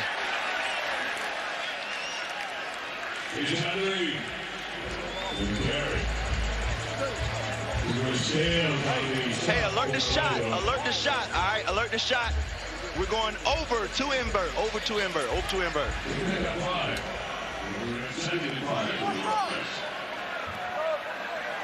Go. Back to Lee. Keep us moving the pile, and it will set up a 3rd and short. Got a great Sunday afternoon of college basketball. Doubleheader on ESPN and the app. We start with 23rd ranked North Carolina State taking on North Carolina at 1 Eastern. Then we got 2nd ranked Houston hosting Memphis. Tigers on Joe Lunardi's bubble. So a big one there. Catch it on ESPN and the app. Logan Lindo here with Sam Acho on the campus of the University of Houston, home of the Roughnecks. Borgie reverses field. And that will set up a 4th down. Buchanan and Mapago were there. 4th step. Hey, y'all, not 223. So punt team is out. Man.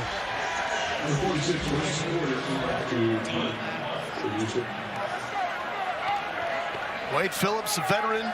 Terrell Buckley, his first shot as a head coach.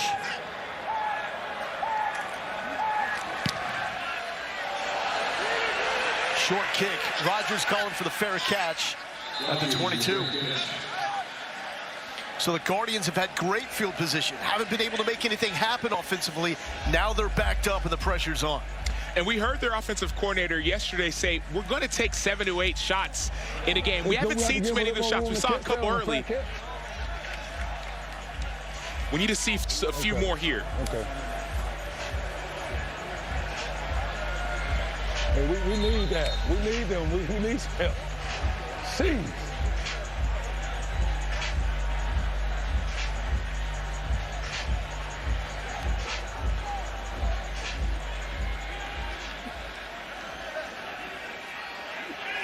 New quarterback for Orlando, Quentin Dormady, out of Central Michigan, checks in for the first time. Pressure and immediately sacked. Tim Ward. Ward has 2, Harris has 3. Get off, hands, and a different offensive tackle. All those 3 things help. Sunday Dane got beat on the left edge.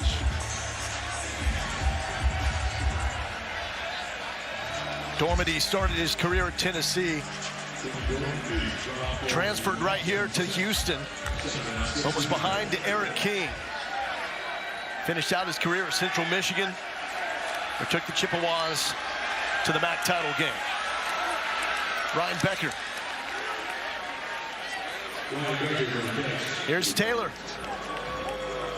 Terrell Buckley telling us yesterday that he wants to get the backup quarterback involved. We did not know if it was going to be DeAndre Francois or Quentin Dormady, but then I found out today at game time that they decided to go with Dormady today, and Francois will play next week. So it's really important, as I mentioned, for him to get all the quarterbacks involved as the year goes on. Francois inactive for this one. Check down pass. Becker taken out at the 25-yard line by Jordan Mosley.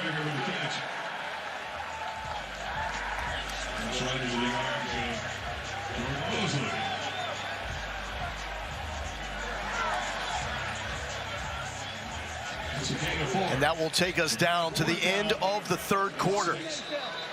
Desperation time now for Orlando. 21 unanswered by the Roughnecks here in Houston. We all have a part to play in this game. So come with that hunger. Bring that fire. Bring it all in, because now is the time. The XFL continues tomorrow on ABC and ESPN.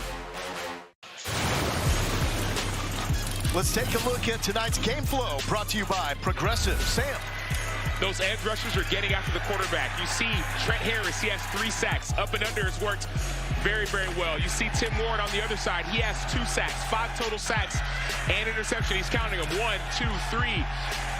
Brian Stewart has done a great job. Obviously, he had a time at Maryland, but he's forming this defense the way that he wants it. Getting to Vontae Beckett, slowing down in his progressions as a defender, watching the quarterback and making a pick 6 called back.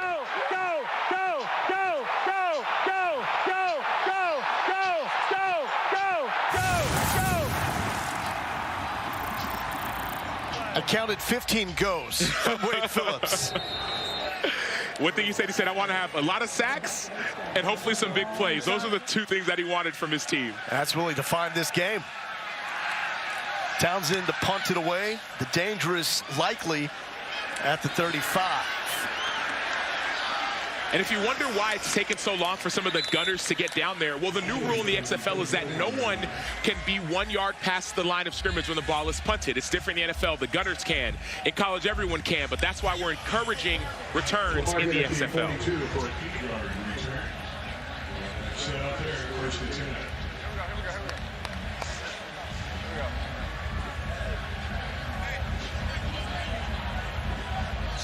Hey, trips left, Brown, blast. On, ready?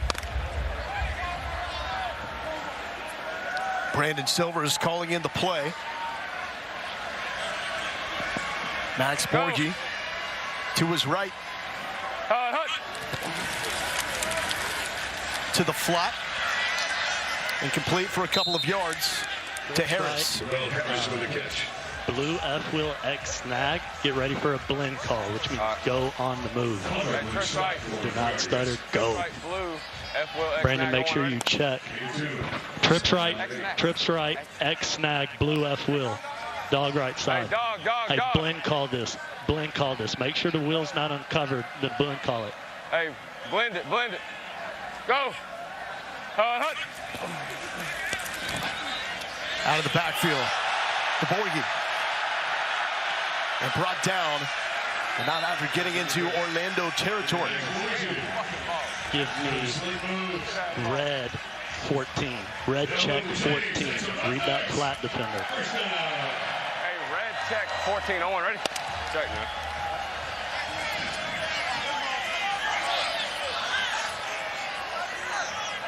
Watch the 2 drive for that cover total. 2 set. Cover 2 set. Go. Inside the outside.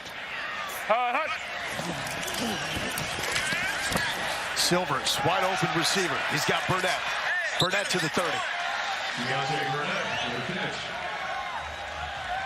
Okay, give it to me. Take your time. Give me Broncos stare, wide dose. Broncos stare, wide dose. Okay? If it's cover 3 and we clean the flat defender, be ready to hit the seam. Cover 1, throw the touchdown. Just read the corner. Go.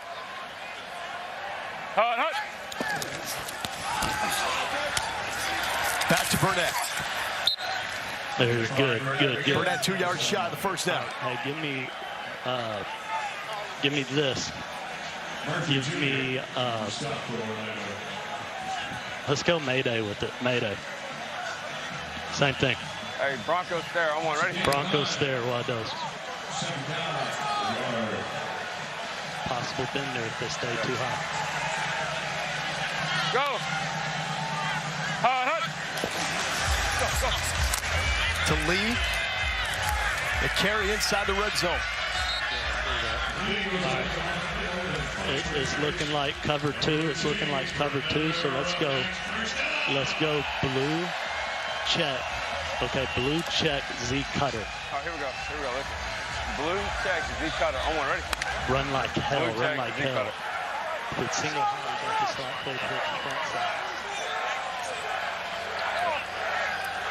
Go.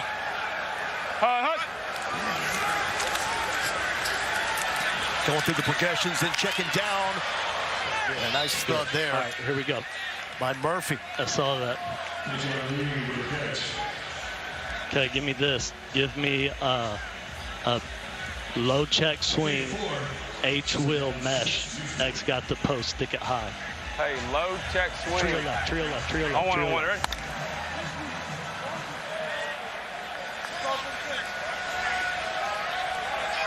An inside look and listen at Houston's Mike Leach offense at work. Silvers was looking for Burnett. Got the one-on-one. All right. There we go. Okay. Give me low check swing, X slide. Low check swing, trips left. Low check swing, X slide. Line up so we can check it. Low check swing on it.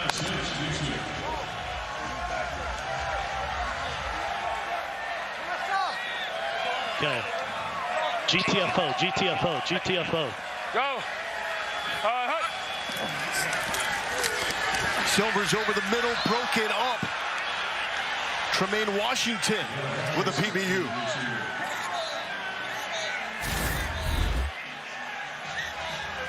You're hearing A.J. Smith call out some of the coverages beforehand. This is a great play, a great PBU.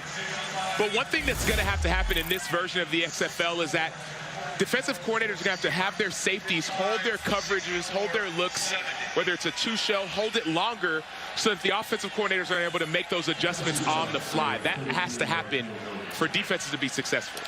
Duplessis, 33 yards. And his second field goal of the night. 24-6, Houston leads Orlando.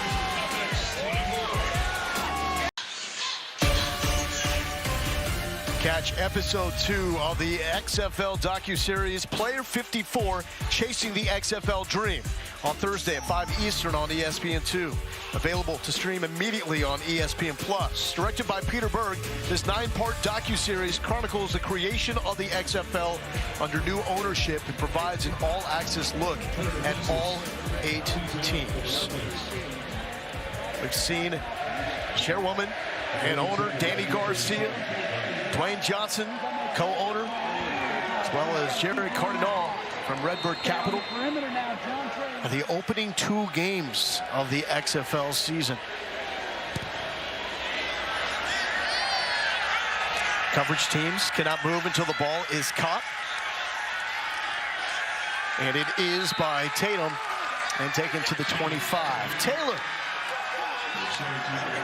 Thanks, Sierra defensive coordinator Tony Carter. Not allowed a touchdown in this second half. What's worked? The guys are playing a lot harder. We forced a few turnovers. All right. I wish we could have scored on one of them to get some points on the board, but they're still playing hard.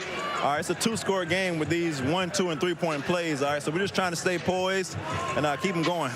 Appreciate your time. Stay poised, Lowell. Doing our best, Taylor. Back up here in the booth with Sam Acho. And that is Dormady hooking up with Charleston Rambo. 2 things stood out. He talked about 2-score game, 18 points, but in this XFL, it's a 2-score game. And then secondly, turning defense into offense. Yes, turn the ball over, but score. It's the game within the game. We're looking at the total, 34 points. This drive is critical for that. Almost picked off. It was simply dropped by Sean Davis. Right in the breadbasket by Dormady. Winning 11.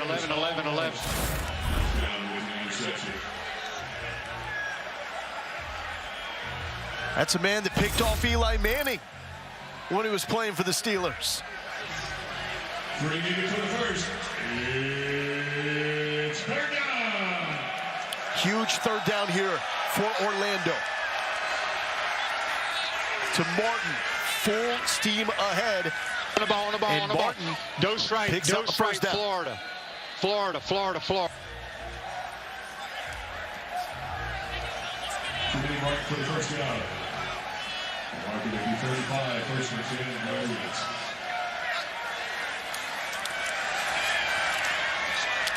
Dormady to a sliding Rambo. Week 2 of the XFL season begins Thursday night with the Battlehawks taking on the Sea Dragons and continues Saturday with the DC Defenders and Vegas Vipers. Both of those games on FX. Plus Sunday, the Brahmas and Guardians are on ESPN at 4 Eastern, and the Renegades and Roughnecks, ESPN2 at 7 Eastern. All 4 games also available on ESPN+. Dump down pass to Martin. Here we go. Dose right, Bison right.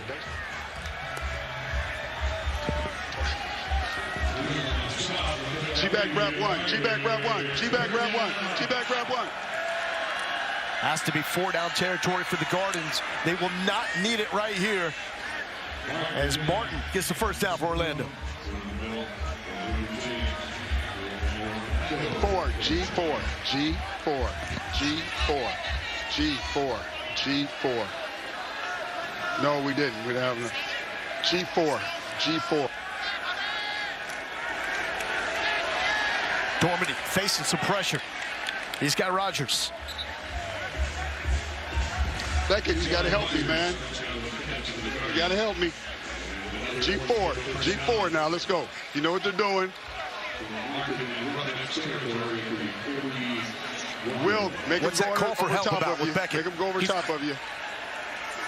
He's going too fast.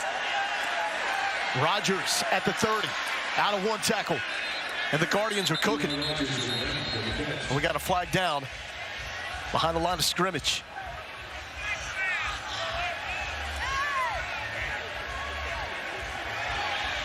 Illegal hands to the face, offense number 77, 10-yard penalty, 3-play first down. As an inside linebacker, defense coordinator Brian Stewart is saying, hey, Tavante, you have to make that inside receiver go over the top of you to give time for the safety. You can't let him go underneath and have those easy, quick completions. That's a game slowing down that he was hoping that Tavante Beckett could improve on. Just playing a little bit slower, forcing the inside receiver over top. G, 3 weak. G, 3 weak. G, 3 weak. G, 3 weak.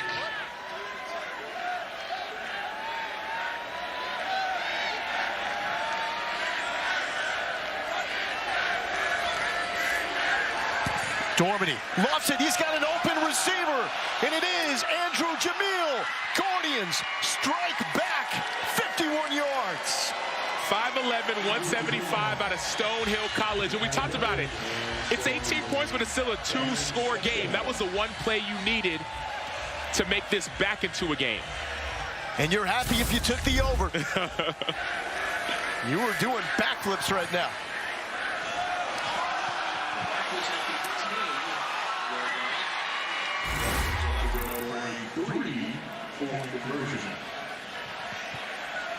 The ball's back at the 10-yard line, so now they're going for the 3-point conversion to get this back into a 1-score game.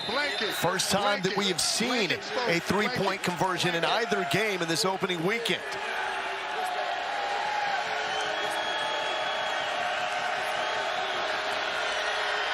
Dormady to Rodgers, overthrew him.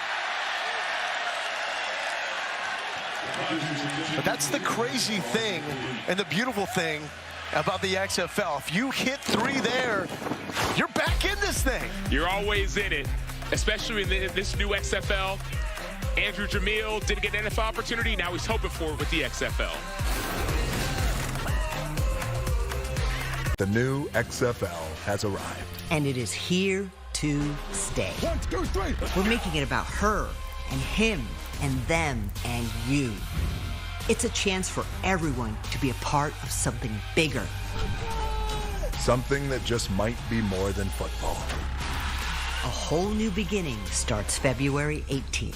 Come experience the XFL. Don't wait. Get your season tickets today. Buy now at xfl.com/tickets. 4th and 15. Tomorrow, the St. Louis Battlehawks take on the San Antonio Brahmas, and the Seattle Sea Dragons and DC Defenders round out the XFL opening weekend schedule on ABC, ESPN, and ESPN+. Sam, are you surprised that Orlando is kicking here and not going with the 4th and 15 conversion to try to get the ball and keep it? I expected the 4th and 15 conversion from the 25-yard line. If you get it, you keep the ball. But if you think about it, Orlando's offense has struggled. Their defense has been the better side of the ball. And so I think they're relying on their defense to make one more stop in order to get this back into a game, then go on that 4th and 15 after the next score. Solid field position here for the Roughnecks at the 35. Thank you, Coach. How do you make decisions about how many points to go for at the end when you score a touchdown? Well, you look at the score, know, we're looking at the analytics, and we got to make up a lot of ground. And finally, we got something going offensively. So you figure we go 3 points, get to 15, now we're in striking distance. You made a quarterback change. How much are you going to ride Dormady here in the fourth quarter? Hey, he just drove us down and scoring, so we're going to keep going. Appreciate your time, guys. Taylor, thank you. Top of the Roughnecks and their response. Silver flush. And incomplete.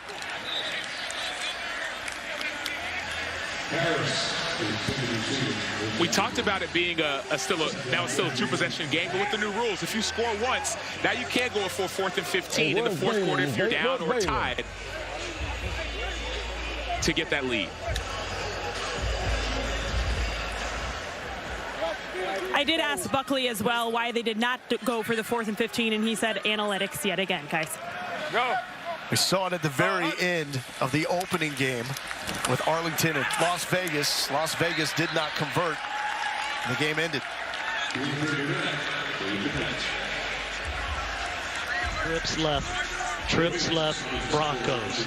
Trips left, Broncos. Now the gamble to that 4th and 15 is if you don't get it, you're putting the opponent, in this case Houston, on the doorstep of another score. It's a typical 4th down play. So if you get 5 yards, well, they'll get the ball from that 5-yard spot. If you don't get the first down, if it's an incomplete pass, Houston will get the ball back on that 25-yard line. And so that's what he talks about analytics. Jumbo Nike push. Does he not want to do it? The Nike push.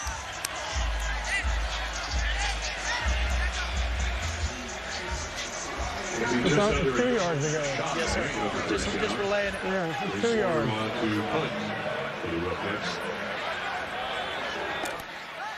So a seemingly good decision by Terrell Buckley. Put your defense on the field, and then the defense makes the stop, and you hope for one more score by your offense.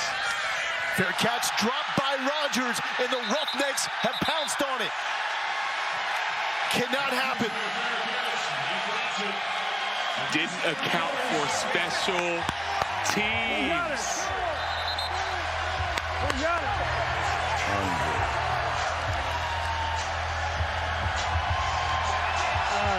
There we go.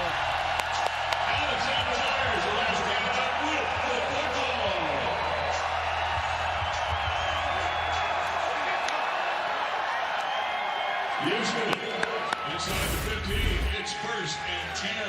How fitting is this? Yes. That it is the Houston product, Alexander Myers, jumping on the football in his former stadium. He was a 0-star recruit out of high school, no D1 offers, went to D2, and now he's making a game-winning play. Silver's trying to put it away.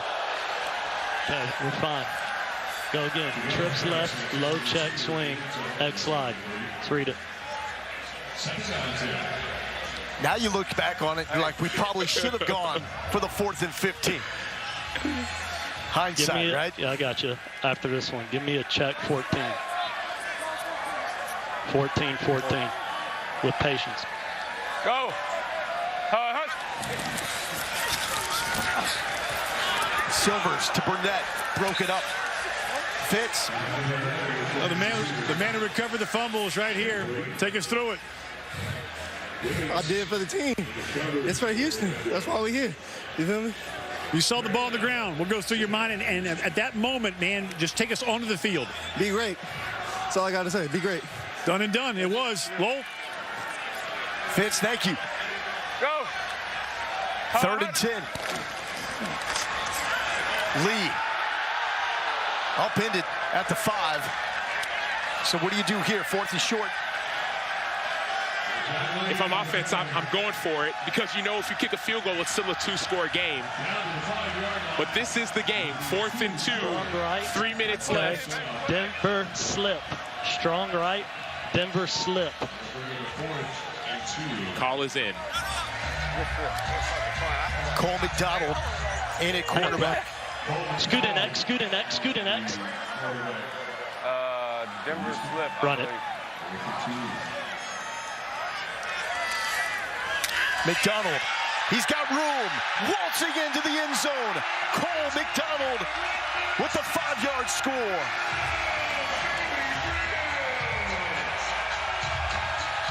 Cole McDonald, short yardage, red zone, zone read, ran a 4.58 at the combine. He ran track in high school. It's the first time he's kept it on that look. You heard A.J. Smith say, hey, keep it, run it, and he did. Successful play.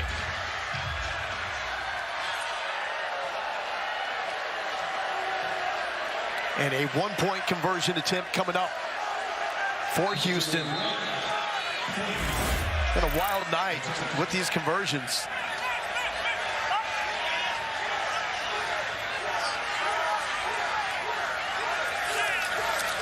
McDonald stays in, throwing short, broke it up, and it will stay at 30-12. Week 2 of the XFL season begins Thursday night with the Battlehawks taking on the Sea Dragons. Continues Saturday with the DC Defenders and Vegas Vipers. Both those games are on FX. Plus Sunday, the Brahmas and Guardians are on ESPN at 4 Eastern, and the Renegades Roughnecks wrapping it up, ESPN2 at 7 Eastern. All 4 games also available on ESPN+. So coming into this weekend, all the teams led by the veteran head coaches were favorites in their matchups. Bob Stoops, he won the first one. Wade Phillips, he's winning the second one. And Jim Haslett, Seattle, is a favorite. It's experience, and I understand it's a new league. A lot of these coaches had to draft players, essentially build a team from scratch, but that experience really does matter. And that's what we're seeing pay off. Get the pick of the ball off, okay? Every day, just like a practice. Hey, made the play right there. Garrett Owens made a great block. Walked in for me. Thank you, Garrett. That's what it's about. McDonald and his teammate Garrett Owens. Orlando.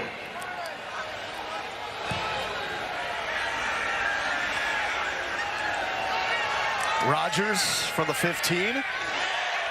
Taken down. So a little bit of a nail biter here with the total. Let the fourth quarter, we go over. So you look at the lines, Vipers, Renegades. It was Arlington at 3.5. Ended up barely getting that one in with the win, but Vegas actually covered. You see our game with a 3.5-point spread. Seattle favored, St. Louis favored, and the over-under, the total, all in that mid-30 range.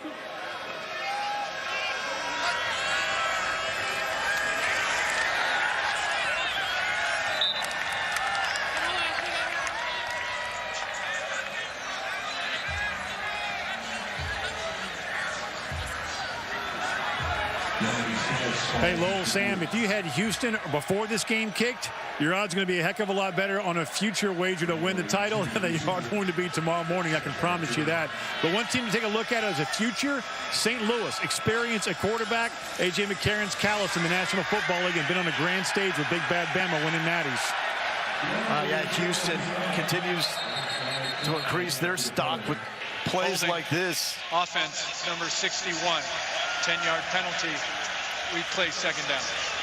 I mean, Wade Phillips is convinced he's got the best pass rush in the XFL and feels there's a big advantage because doesn't think the offensive lines are quite ready to go this early in the season. Well, he says it's hard to find good offensive linemen in general, but then you go, even in the XFL, it's hard to find quality offensive linemen. And so he has his edge rushers, even interior rushers that he likes.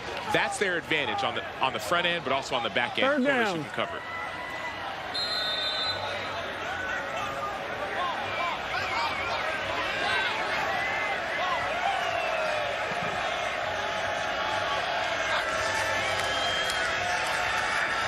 Oh, God. Taking a shot. Oh, God. There we and go. almost connecting with Guidry. Kerry Vincent was running with him. Put his ass in there. And Dormady took a shot. He's had pressure all night long. Yes, we've seen the 5 sacks, but it's been the hits, the hurries, the pressures. That was John Docker right there. 6'2", 230 out of James Madison, undrafted free agent from the Ravens. Everyone on this defensive front has been hunting. And the Guardians will take it down to the 2-minute warning. Roughnecks trying to wrap this one up, put it on ice. It's 30-12, Houston.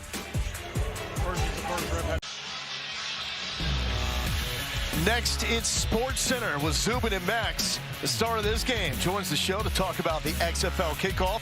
Plus, in a busy day in college hoops, seedings starting to take shape. The selection committee reveals their early bracket preview, plus a look inside an exclusive NBA club who will dazzle in this year's dunk competition. All that and more. Sports Center coming up with Zubin and Max. Orlando running out of time in the opener, and this will do it. Picked off by Sean Davis. Davis still upright, and Davis takes it inside the 10. Sean Davis dropped one earlier. That's the makeup for that drop.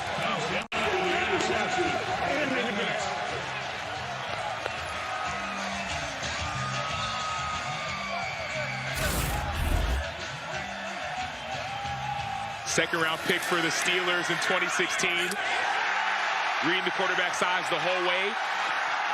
The one thing he wishes he could have done was find the end zone. You saw that getting the arm off. Great tackle by Ryan Becker.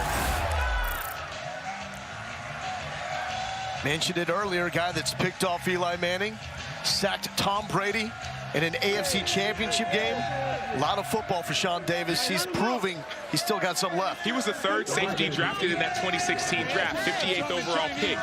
Played in the NFL from 2016 to 2021. Now he's trying to get back. Opportunity, opportunity, opportunity.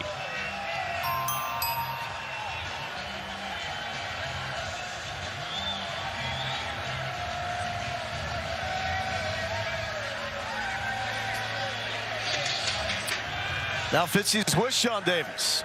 SD, man, a game-sealing pick. What's that feel like? Man, I didn't ask you which language you speak. Chinese, French, and English. I mean, yeah, man, had a little rough game, man. Had the ball taken from me. First half, I dropped the second one. I just always kept my head up, man. The game ain't over until the clock says 0-0.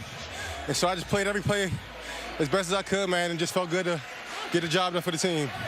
You know what a W means in the XFL? We want to know, man. We got 9 more to go. Bonus. Oh, yeah, that's right. Hey, that money. Yes, sir. Congrats, buddy. I appreciate you. Hey, can you describe the pick in French? Nah, I can't do all that. Has it been too long? High school. Now the truth comes out. Yeah, high school. Good to see you. That's same. Hey, he'll put that bonus to good use. Diapers, baby formula, you name it. Was late to camp because he just had to welcome his son into the world. Just born right before the start of camp with Houston. Awesome story. And he played for Brian Stewart at Maryland, so they have a history together. Timeout Orlando, their first of the half, 30 seconds. Most of the back-end guys for this Houston Roughnecks team have a history with Brian Stewart. Stewart knew these guys when they were young men. They were kids, and now they're fathers. And when we talked with Stewart, he said that's why you coach. You see the maturation process, and you're asking yourself, can I have an influence on him as a man? And I think the answer is yes.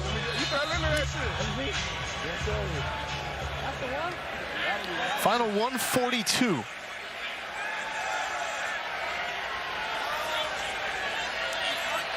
McDonald at quarterback. McDonald will keep. Gets hit hard. Shy of the 5. Timeout Orlando. And we have more action coming up on Sunday. St. Louis and San Antonio, 3 Eastern on ABC. Seattle and DC, 8 p.m. Eastern on ESPN. Every game is streaming on ESPN Plus. You just get the sense, being around this new ownership crew, that the XFL is here to stay. And it's not just the ownership group, it's the players. They believe in the group as well. It's 3rd and goal from 6.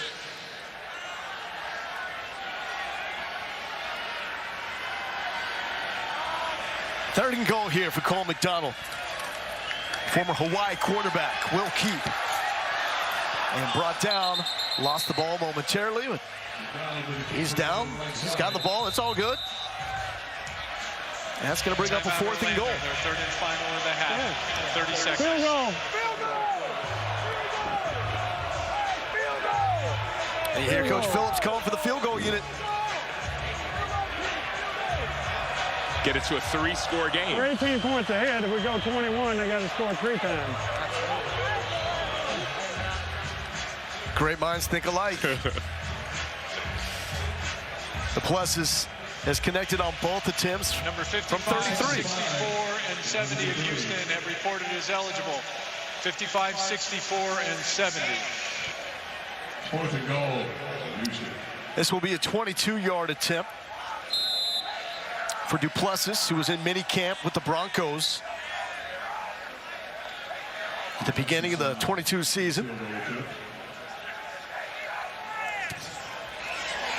And good from 22 out. 33-12. Roughnecks all over the Guardians from Orlando. It's been a good crowd tonight here in Houston. Certainly been into it. Hard not to when that's a head coach. All right. How much of a factor do you think that experience is going to be for Houston's chances this season? It's everything. I mean, you feel it when you talk to the team, and you see it when you look at their roster. Most of these players. I just want to play 4 deep. Here's James Moore, wired up. Match the inside receiver. 6-0, baby! Great day! Great day. Great day. Shout out to Armor, shout out to Rock, man. Shout out to everybody that got this whole thing coming, man. It's a great opportunity. Thank you so much. 4th down. 4th down. Former D2 All-American there, James Moore, with a shout-out. Rogers on the return. And he's brought down by Beckett. And another opportunity for Houston to flex their muscle defensively here in the final 118. Dominant performance on the edges. Trent Harris, 3 sacks. Tim Ward with 2. I'd run the ball as fast as him. Get these man's up. There you go. Well, he's stupid. He ain't a coach, that's why.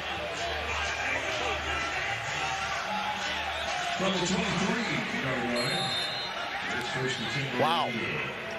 That will be bulletin board material for a long time.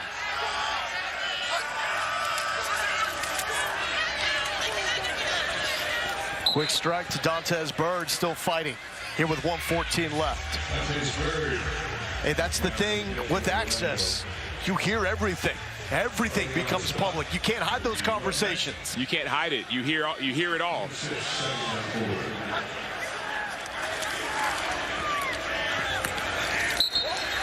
Now, when you look at Orlando, what do you think they do going forward at quarterback?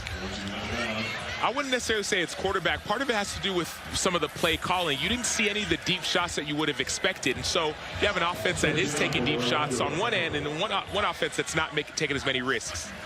Robert Ford said they want to take at least 8 deep shots in this game. As there is Jamil, was a lone touchdown for the Guardians in the second half. It was Cody Latimer who had the opening drive touchdown, and he's been very quiet after the early moments of this game. 4. 6. But a step in the right direction for Latimer just to be back out here and to be productive. This is a win for him personally. Especially the way he started the game. You look at it, just making contested catches. You heard Sean Davis say the one that he missed. This is what you want to put on tape for anyone who's watching. Illegal substitution defense, 12 players on the field. 5-yard penalty, replay, second down. And also for yourself, to prove to yourself that you could still compete at a high level. Please reset the game clock to 58 seconds. 58, please. Brandon Silvers for Houston, 270 yards, 2 touchdowns, 2 interceptions. It's been a solid rushing attack by Houston as well. But defense, relentless. Into the arms of Dedrick Thomas, former standout at Mississippi State. And Guardians showing life with under a minute left. Please reset the game clock to 51 seconds. 5-1, please. The clock will start on my signal. Thank you. Game is out of reach. How important are these moments for individuals just looking for film? Well, it's not only important for individuals looking for film, but also for situational football. Remembering that in this fourth quarter, less than 2 minutes left, the clock's going to stop on a first down. And so you cannot be slow. You must get up to the line of scrimmage quickly, like it was in college, spike the ball or run a play. And Dormady spikes it with 42 seconds remaining.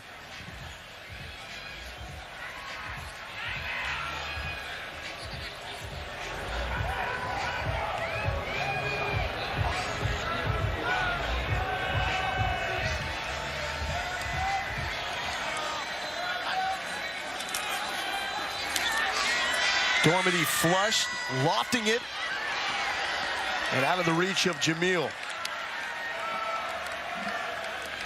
But this will be problematic to have a duo like Harris and Ward that Phillips is adamant should be playing in the NFL. Could wreak havoc on XFL offenses this season.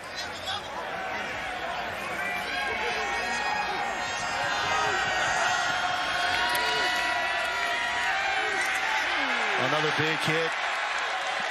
Trent Harris with his 4th sack of the night. Case in point.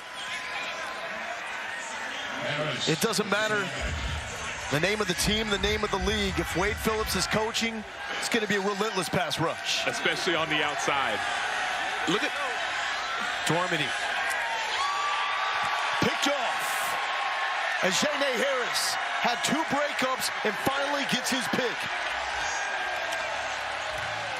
2019, he was undrafted. On the field is an interception, first down. Signed with the Philadelphia Eagles.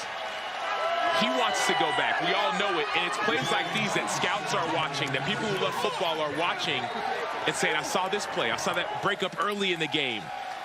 And that breakup early in the game was the game changer. It was an Orlando lead. They went for it. 4th and 3 from the 50, went to Guidry, and it was Harris who broke up that pass, and that ended the momentum immediately.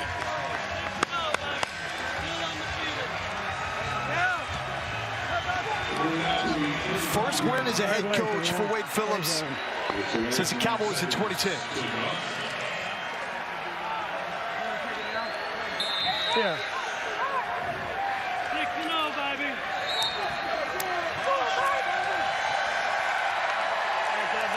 And the Houston Roughnecks are 1-0.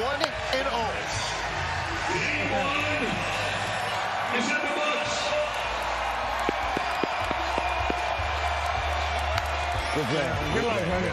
I'll see you in a couple weeks. Yeah. All right. Good job. Good job. Oh, man. Houston Roughnecks are up 1-0, 33 to Orlando's 12. Stick around for our post-game Roughnecks interview. Oh, wait.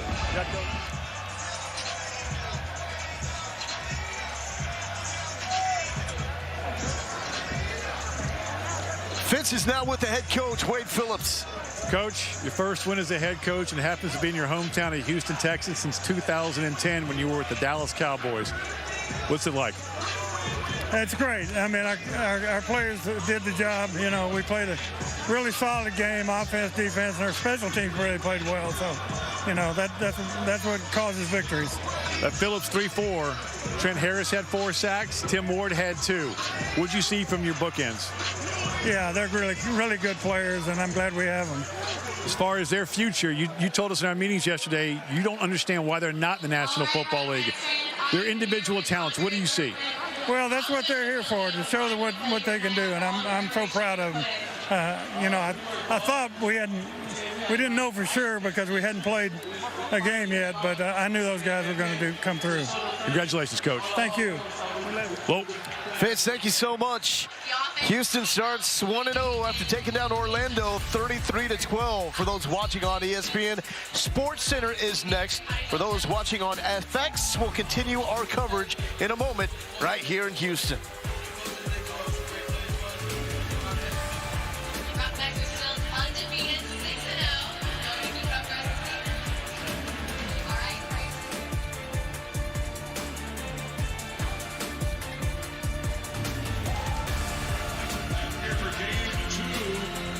We Continue our post-game coverage here on FX. Loa Galindo, Sam Acho, Taylor McGregor, and Ian Fitzsimmons with you from TDECU Field. Let's check in with Taylor.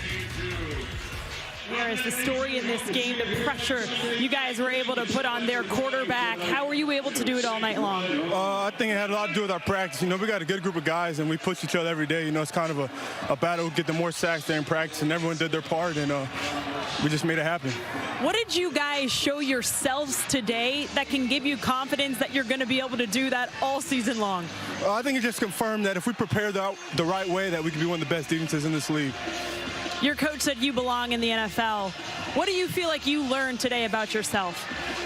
First, I'm just blessed for the opportunity to keep playing football, and I don't know. I bust my butt every day. I work hard, so whatever happens, happens. But I appreciate your time. Let's go to Ian Fitzsimmons.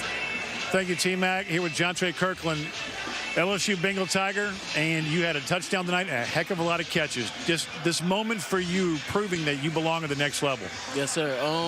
I just been grinding it out, just embracing every opportunity that I get and just taking the best out of it.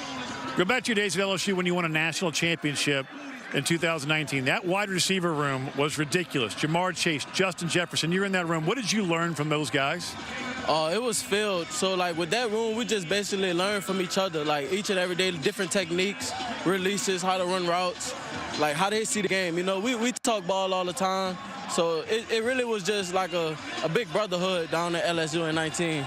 You also had to play corner and quarterback. You're one of 3 LSU quarterbacks to throw 3 touchdown passes in a bowl game. One of those guys happens to be Joe Burrow. So the versatility you showed at LSU was immense, but now you are a pure wide receiver. So what does that mean for your future, that you can focus on one position? So with that, I actually been grinding extra hard. It actually giving me, like, more time to be able to develop as a full outside receiver or inside receiver. It doesn't really matter, but just the preparation of me getting back into the receiver and being stationed in that one spot. It's good to always have versatility, but being in that one spot is pretty good for me. Talking to your special teams coordinator, Greg McMahon, who was also your special teams coordinator at LSU back when you won in 19. He says you're a 4-core guy, and you do belong at the next level. What is it about special teams that you enjoy so much also? It's just another play on the field. I mean, if I wasn't the guy on offense, I got to at least be the guy on special teams. Go get him. Congratulations. Thank you. Want to know? Loa Galindo back here with Sam Acho. Scary thing for the league is Houston didn't even get the tight end Garrett Owens involved in this game, and that's a player the coaching staff really feels like will be their most versatile offensive weapon. But we're stuck here talking defense, and we can't help it. They were dominant. They were, and we didn't know if they were going to be dominant. Wade Phillips didn't know. He had his inklings and his ideas, but he saw it on the field. That's the exciting part about these games finally being played. You think you know what you have, but you don't know until you go and play someone else. Wade Phillips' defense, we've seen, they're going to be great. What's going to happen this weekend with some of the other teams? Unbelievable how we saw it all come together. We could hear the play calls coming in and then see how it all unfolded. Case in point, dominant win by the Houston Roughnecks. They start off the XFL campaign 1-0. Trent Harris, 4 sacks. Tim Ward with 2. Look out, the guys from H-Town.